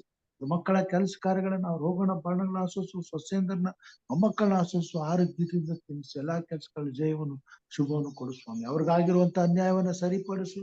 ಆ ಮಗನು ಸ್ವಾಮಿ ಹಿಂತಿರುಗಿ ಹಣವನ್ನು ಕೊಡುವಂತೆ ಸಹಾಯ ಮಾಡು. ಕರ್ತನೆ ವ್ಯರ್ಥವಾಗಿ ಹೋಗದಂತೆ ಕೃಪೆಯಿಂದ ಸ್ವಾಮಿ ಆ ಹಣವನ್ನ ಹಿಂತಿರುಗಿಸ್ಲಿಕ್ಕಾಗುವಂತೆ ಕಾರ್ಯ ಮಾಡು ಸ್ವಾಮಿ. ಏನಿಂದ ತಪ್ಪಿಸಿ ಕಾಪಾಡು. ಹಿರಿಯರಂತ ಸ್ವಾಮಿ ಪ್ರೇಮ ಸರ್ವನವರು ಕುಟುಂಬ ಮಕ್ಕಳನ್ನ ಸ್ವಪ್ನವನ್ನು ಆಶ್ವಸಿಸು, ಬಲಪಡಿಸು, ಆರೋಗ್ಯದಿಂದ ತುಂಬಿಸೋರ ಪ್ರಯಾಣಗಳನ್ನು ಸೂಕ್ಷ್ಮಗೊಳಿಸು ಸ್ವಾಮಿ. ಸಂತೋಷ ಸಮಾಧಾನಗಳಿಂದ ಬಂದು ನೆಮ್ಮದಿಯಿಂದ ನಿನ್ನ ಆರಾಧಿಸಲು, ಸೇವೆಯಲ್ಲಿ ತೊಡಗಿಕೊಳ್ಳಲು, ರಾಜ್ಯಕ್ಕಾಗಿ ದುಡಿಯಲು ಸಹಾಯ ಮಾಡು. ಎಲ್ಲಾ ಕಾರ್ಯಗಳಲ್ಲಿ ಜಯವನ್ನು ಶುಭವನ್ನು ಕೊಟ್ಟು ಕಾಪಾಡು ಸ್ವಾಮಿ. ಈ ಕಾರ್ಯಕ್ರಮದಲ್ಲಿ ಭಾಗವಹಿಸುವಂತ ಪ್ರತಿಯೊಬ್ಬರನ್ನ ಅಷ್ಟೊಪ್ಪಿಸ್ತೇನೆ. ಸಹೋದರ ಜಾನ್ ಡೇವಿಡ್ ಅವ್ರನ್ನ ಅಷ್ಟೊಪ್ಪಿಸ್ತೇನೆ ಸ್ವಾಮಿ. ಇದೇ ನಂತರ ಸ್ವಾಮಿ ವಿಜಯ್ ಕುಮಾರ್ ಅವ್ರನ್ನ ಅಷ್ಟೊಪ್ಪಿಸ್ತೇನೆ ಸ್ವಾಮಿ. ಇನ್ನು ಅನೇಕರು ಕೂಟಗಳಲ್ಲಿ ಭಾಗವಹಿಸುವಾಗ ಎಲ್ಲರ ಸಂಗಡಿಗನು, ಜೊತೆಗಾರನು, ಕುಟುಂಬದ ನಾಯಕನು ನೀನಾಗಿದ್ದು ಎಲ್ಲಾ ಕುಟುಂಬಕ್ಕೂ ಆಶೀರ್ವಾದವನ್ನು, ಆತ್ಮಿಕವಾದ ಬಲವನ್ನು ಕೊಟ್ಟು ಪರಲೋಕದ ಶಕ್ತಿಯಿಂದ ತುಂಬಿಸಿ ನಿನ್ನ ಸೇರಿ ಉಪಯೋಗಿಸುವ. ನನ್ನ ಕುಟುಂಬ ಮಕ್ಕಳನ್ನ ಆಶ್ವಸು, ಮಾಡುವಂತ ಸೇವೆ ಕೆಲಸಗಳನ್ನ ಆಶ್ವಸು, ಸೊಸೆಯಂದ್ರ ಮೊಮ್ಮಕ್ಕಳನ್ನ ಆಶ್ವಾಸ ತುಂಬಿಸಿ ಕಾಪಾಡು. ಎಲ್ಲಾ ಕಾರ್ಯಗಳು ಜಯ ಕೊಡು, ಶುಭ ಕೊಡು, ಸಮಾಧಾನ ಕೊಡು, ನೆಮ್ಮದಿ ಕೊಡು, ತೃಪ್ತಿ ಕೊಡು. ನಿನ್ನ ಸೇವೆಯಲ್ಲಿ ನಮ್ಮನ್ನು ಚೈತನ್ಯ ಪಡಿಸು. ಎರಡರಷ್ಟು ಬಲವನ್ನು ದಯಪಾಲಿಸಿಕೊಡು. ಉತ್ಸಾಹದಿಂದ ನಿನ್ನ ಸೇವೆ ಮಾಡುವಂತ ಸೌಭಾಗ್ಯ ಕೊಡು. ಯಾವುದಕ್ಕೊಂದು ಕೊರತೆ, ಸಮಸ್ಯೆ, ಶೋಧನೆಗಳಿಲ್ಲದಂತೆ ನಿನ್ನ ದೂತರ ಬೇಲಿನ ಹಾಕಿ ಸೈತಾನಕ ಲಯಪಡಿಸಿ ನಿನ್ನ ಸೇವೆ ಅಭಿವೃದ್ಧಿ ಹೊಂದುವಂತೆ ಈ ಎರಡು ಕಾರ್ಯಕ್ರಮಗಳನ್ನ ಆಶ್ವಾದಿಸು ಸ್ವಾಮಿ. ವಿಶೇಷವಾಗಿ ಸ್ವಾಮಿ ಎಚ್ಚರವಾಗಿ ಪ್ರಾರ್ಥಿಸಿ ಕಾರ್ಯಕ್ರಮ ಆಶೀರ್ವದಿಸು ಸ್ವಾಮಿ. ಈಗ ಕನ್ನಡ ಅಂತಾರಾಷ್ಟ್ರೀಯ ಕನ್ನಡ ಸಭಾಸಾಲ ಕಾರ್ಯಕ್ರಮ ಆಶೀರ್ವದಿಸು. ಅನುದಿನ ಮನ್ನ ಕಾರ್ಯಕ್ರಮವನ್ನು ಆಶೀರ್ವದಿಸು. ಕಾರ್ಯಕ್ರಮಗಳು ಯಶಸ್ವಿಯಾಗುವಂತೆ, ಮುಟ್ಟಬೇಕಾದಂತ ಸತ್ಯವನ್ನ ಜನರಿಗೆ ಮುಟ್ಟಿಸುವಂತೆ, ಲೋಕವನ್ನು ಎಚ್ಚರಿಸುವಂತೆ, ರಾಜ್ಯಕ್ಕೆ ಸಿದ್ಧಪಡಿಸುವಂತೆ, ನಿನ್ನ ಬಲವನ್ನು ಸಿದ್ಧಪಡಿಸ್ಲಿಕ್ಕಾಗುವಂತೆ ಕಾರ್ಯ ಮಾಡು. ಈ ದಿನ ನಡೆಯುವಂತ ನಮ್ಮ ಸಂಬಂಧಿಕರ ಮಗಳ ಮದುವೆಯನ್ನ ತಮಿಳುನಾಡಲ್ಲಿ ಆಶಿಸು ಸ್ವಾಮಿ. ಅವ್ರಿಗೆ ಬೇಕಂತೆಲ್ಲ ಸಾವಿನ ಕೊಡುವ ಮದುಮಕ್ಕಳನ್ನ ಆಶಿಸು. ಆ ಕೂಟ, ಆ ಒಂದು ಆರಾಧನೆ, ಆ ಒಂದು ಸ್ವಾಮಿ ಆ ಮದುವೆಯ ಕಾರ್ಯಕ್ರಮ ಯಶಸ್ವಿಯಾಗಲ್ಪಟ್ಟು ಸಂತೋಷ, ಸಮಾಧಾನ, ಸಂತೃಪ್ತಿಯಿಂದ ಸ್ವಾಮಿಯ ಕುಟುಂಬದಲ್ಲಿ ನೆಮ್ಮದಿ ಪ್ರಾಪ್ತವಾಗುವಂತೆ ಈ ವಿವಾಹವು ಸ್ವಾಮಿ ಆಶೀರ್ವಾದದಾಯಕವಾದ ದಂಪತಿಗಳನ್ನ, ಮದುಮಕ್ಕಳನ್ನ ಆಶ್ವಸು. ಮಕ್ಕಳ ಭವಿಷ್ಯವನ್ನು ಉಜ್ವಲಪಡಿಸು ಸ್ವಾಮಿ. ಕೊರತೆ ಇಲ್ಲದೆ ಸಮಾಧಾನದಿಂದ ನೀನು ಕೊಂಡಾಡ್ತೀನಿ, ಆರಾಧಿಸುತ್ತಾ ನೀನು ಕಟ್ಟಿಕೊಡುವ ಪರಲೋಕ ರಾಜ್ಯದ ಕುಟುಂಬವಾಗಿ ಸ್ವಾಮಿ ಬೆಳೆಸಿಕೊಳ್ಳಿಕ್ಕಾಗುವಂತೆ ರಾಜ್ಯಕ್ಕಾಗಿ ಸಿದ್ಧರಾಗುವಂತೆ ಕಾರ್ಯ ಮಾಡು ಸ್ವಾಮಿ. ಅನುದಿನವೂ ನಮ್ಮೆಲ್ಲರನ್ನ ಬಲಪಡಿಸು, ಆಧರಿಸು, ಪರಾಮರ್ಶೆ, ನಿನ್ನ ಸೇವೆ ಉಪಯೋಗಿಸ್ಕೊ. ಮಹಿಮೆ ಒಂದು ರಾಜ ಮತ್ತೆ ನಾಳೆ ನಿನ್ನ ಪಾಸಂದಾನಕ್ಕೆ ಬರುವಂತೆ ಕೃಪೆ ತೋರು. ಆಮೇಲೆ ಪ್ರಯಾಣ ಕೆಲಸನ ಆಶ್ವಸಿ ಮಂಗಳ ಮಾಡು. ಎಲ್ಲಾ ಘನ ಮಾನ ಸ್ತುತಿ ಸ್ತೋತ್ರ ನಿಮ್ಮೊಬ್ಬರಿಗಾಗಲೆಂದು ನಮಗೋಸ್ಕರ ಕಲ್ವಾರಿ ಶಿಲುಬೆ ಮೇಲೆ ಪ್ರಾಣ ನೀಡಿದ ನಮ್ಮ ರಕ್ಷಕನು ನಿನ್ನ ಮುದ್ದು ಮಗನೂ ಆಗಿರುವ ನಜರೇತಿನ ಯೇಸು ಸ್ವಾಮಿ ಹೆಸರಿನಲ್ಲಿ ತಾಳ್ಮೆಯಿಂದ ವಿನಯದಿಂದ ಬೇಡಿ ಹೊಂದಿದ್ದೇವೆ ನಮ್ಮ ತಂದೆಯೇ, ಆಮೇನ್. ಪರಲೋಕದಲ್ಲಿರುವ ನಮ್ಮ ತಂದೆಯೇ, ನಿನ್ನ ನಾಮವು ಪರಿಶುದ್ಧವೆಂದು ನೆನೆಸಲ್ಪಡಲಿ, ನಿನ್ನ ರಾಜ್ಯವು ಬರಲಿ, ನಿನ್ನ ಚಿತ್ತವು ಪರಲೋಕದಲ್ಲಿ ನೆರವೇರುವ ಪ್ರಕಾರ ಭೂಲೋಕದಲ್ಲಿ ನೆರವೇರಲಿ. ನಮ್ಮ ಅನುದಿನದ ಆಹಾರವನ್ನು ಹೊತ್ತು ದಯಪಾಲಿಸಿಕೊಡು. ನಮಗೆ ತಪ್ಪು ಮಾಡಿದವು ನಾವು ಕ್ಷಮಿಸಿದಂತೆ ನಮ್ಮ ತಪ್ಪುಗಳನ್ನು ಕ್ಷಮಿಸು. ನಮ್ಮನ್ನು ಶೋಧನೆಯೊಳಗೆ ಸೇರಿಸದೆ ಕೇಡಿನಿಂದ ತಪ್ಪಿಸು. ಯಾಕೆಂದರೆ ರಾಜ್ಯವು ಬಲವು ಮಹಿಮೆಯು ಸದಾಕಾಲ ನಿನ್ನದೇ ಸ್ವಾಮಿ, ಆಮೇನ್. ನಮ್ಮ ತಂದೆಯಾದ ದೇವರ ಪ್ರೀತಿಯು, ನಮ್ಮ ರಕ್ಷಕನಾದಂತ ಯೇಸು ಕ್ರಿಸ್ತನ ಕೃಪೆಯು, ಪರಿಶುದ್ಧಾತ್ಮ ದೇವರ ಅನುನ್ನತಿಯು, ಐಕ್ಯತೆಯು, ಸಹವಾಸ ಈಗಲೂ ಯಾವಾಗಲೂ ನೆರೆದು ಬಂದಿರುವಂತೆ ಎಲ್ಲಾ ನಿನ್ನ ಭಕ್ತರ ಸಂಗಡ, ಅವರ ಕುಟುಂಬ ಮಕ್ಕಳ ಸಂಗಡ ಹಾಗೂ ಎಲ್ಲಾ ವಿಶ್ವಾಸಿಗಳ ಸಂಗಡ, ಸೇವೆಯಲ್ಲಿರ್ತಕ್ಕಂಥ ಎಲ್ಲಾ ಜನರ ಸಂಗಡ, ಸೇವಕರ ಸಂಗಡ ಇಂದು ಎಂದು ಸದಾಕಾಲ ನೆಲೆಯಾಗಿರಲಿ ಸ್ವಾಮಿ, ಆಮೇನ್. ಆಮೇನ್. Praise God. ಉತ್ತಮವಾದಂತ ಪ್ರಸಂಗಕ್ಕಾಗಿ, ದೇವರ ವಾಕ್ಯಕ್ಕಾಗಿ ಹಿರಿಯರಾದಂತ ಸುಲ್ಸಾರ್ ಅವರಿಗೆ ವಂದನೆ ಸಲ್ಲಿಸ್ತೇನೆ. ಉತ್ತಮವಾದಂತ ಪ್ರಾರ್ಥನೆಗಾಗಿ ಸಹೋದರಿ ರಾಜೇಶ್ವರಿ ಅವರಿಗೆ ವಂದನೆ ಸಲ್ಲಿಸ್ತೇನೆ. ಹಾಗೆ ತಾವೆಲ್ಲರೂ ಒಟ್ಟಾಗಿ ಕೂಡಿ ಬಂದು ಈ ಆರಾಧನೆಯಲ್ಲಿ ದೇವರನ್ನ ಘನಪಡಿಸೋದಕ್ಕಾಗಿ ನಿಮಗೆ ವಂದನೆಗಳನ್ನ ಸಲ್ಲಿಸ್ತೇನೆ. ಹೀಗೆ ದೇವರು ತನ್ನ ಸೇವೆಯ ಭಾರವನ್ನ ನಮ್ಮ ಮೇಲೆ ಇಟ್ಟು ಆ ಭಾರವನ್ನು ನಿರ್ವಹಿಸುವಾಗೆ ದಿನನಿತ್ಯವೂ ನಮ್ಮನ್ನು ಎಚ್ಚರಪಡಿಸಿ, ಚೈತನ್ಯಪಡಿಸಿ, ತನ್ನ ಮಹಿಮೆಗಾಗಿ ಉಪಯೋಗಿಸಿಕೊಂಡು ನಮ್ಮನ್ನ, ಕುಟುಂಬ ಮಕ್ಕಳನ್ನ ಆಶೀರ್ವದಿಸಲಿ ಎಂಬುದಾಗಿ ಪ್ರಾರ್ಥಿಸುತ್ತಾ, ಮತ್ತೆ ನಾಳೆ ಇದೇ ಸಮಯಕ್ಕೆ ಮತ್ತು ಇವತ್ತಿನ ಸಾಯಂಕಾಲ ಸಭಾಸಾಲ ಕೂಟಗಳಿಗೆ ನಾವು ಹಾಜರಾಗುವಂತೆ ಕರ್ತನು ನಮ್ಮ ನಡೆಸಲಿ ಎಂಬುದಾಗಿ ಪ್ರಾರ್ಥಿಸುತ್ತಾ ಬೆಳಗಿನ ಶುಭಾಶಯಗಳನ್ನ ಕೋರುತ್ತೇನೆ. ದೇವರು ನಮ್ಮೆಲ್ಲರನ್ನ ಆಶೀರ್ವಾದ ಮಾಡಲಿ. ಆಮೇಲೆ thank you pastor, thank you. Thank you. ಧನ್ಯವಾದಗಳು ಪಾಸ್ಟರ್. ಉತ್ತಮವಾದ ಪ್ರಸಂಗಕ್ಕಾಗಿ ಸ್ತೋತ್ರ. ಪ್ರಾರ್ಥನೆ ಒಳ್ಳೆ ಉತ್ತಮವಾದ ಪ್ರಾರ್ಥನೆ ಮಾಡೋದಕ್ಕಾಗಿ ಸ್ತೋತ್ರ. ಮತ್ತೆಲ್ಲ ಪ್ರಾರ್ಥನೆ ಮುಖಾಂತರ, ವಾಕ್ಯಗಳ ಮುಖಾಂತರ ನಾವೆಲ್ಲರೂ ನಡೆಯೋಣ. ದೇವರು ನಮ್ಮನ್ನೆಲ್ಲರನ್ನು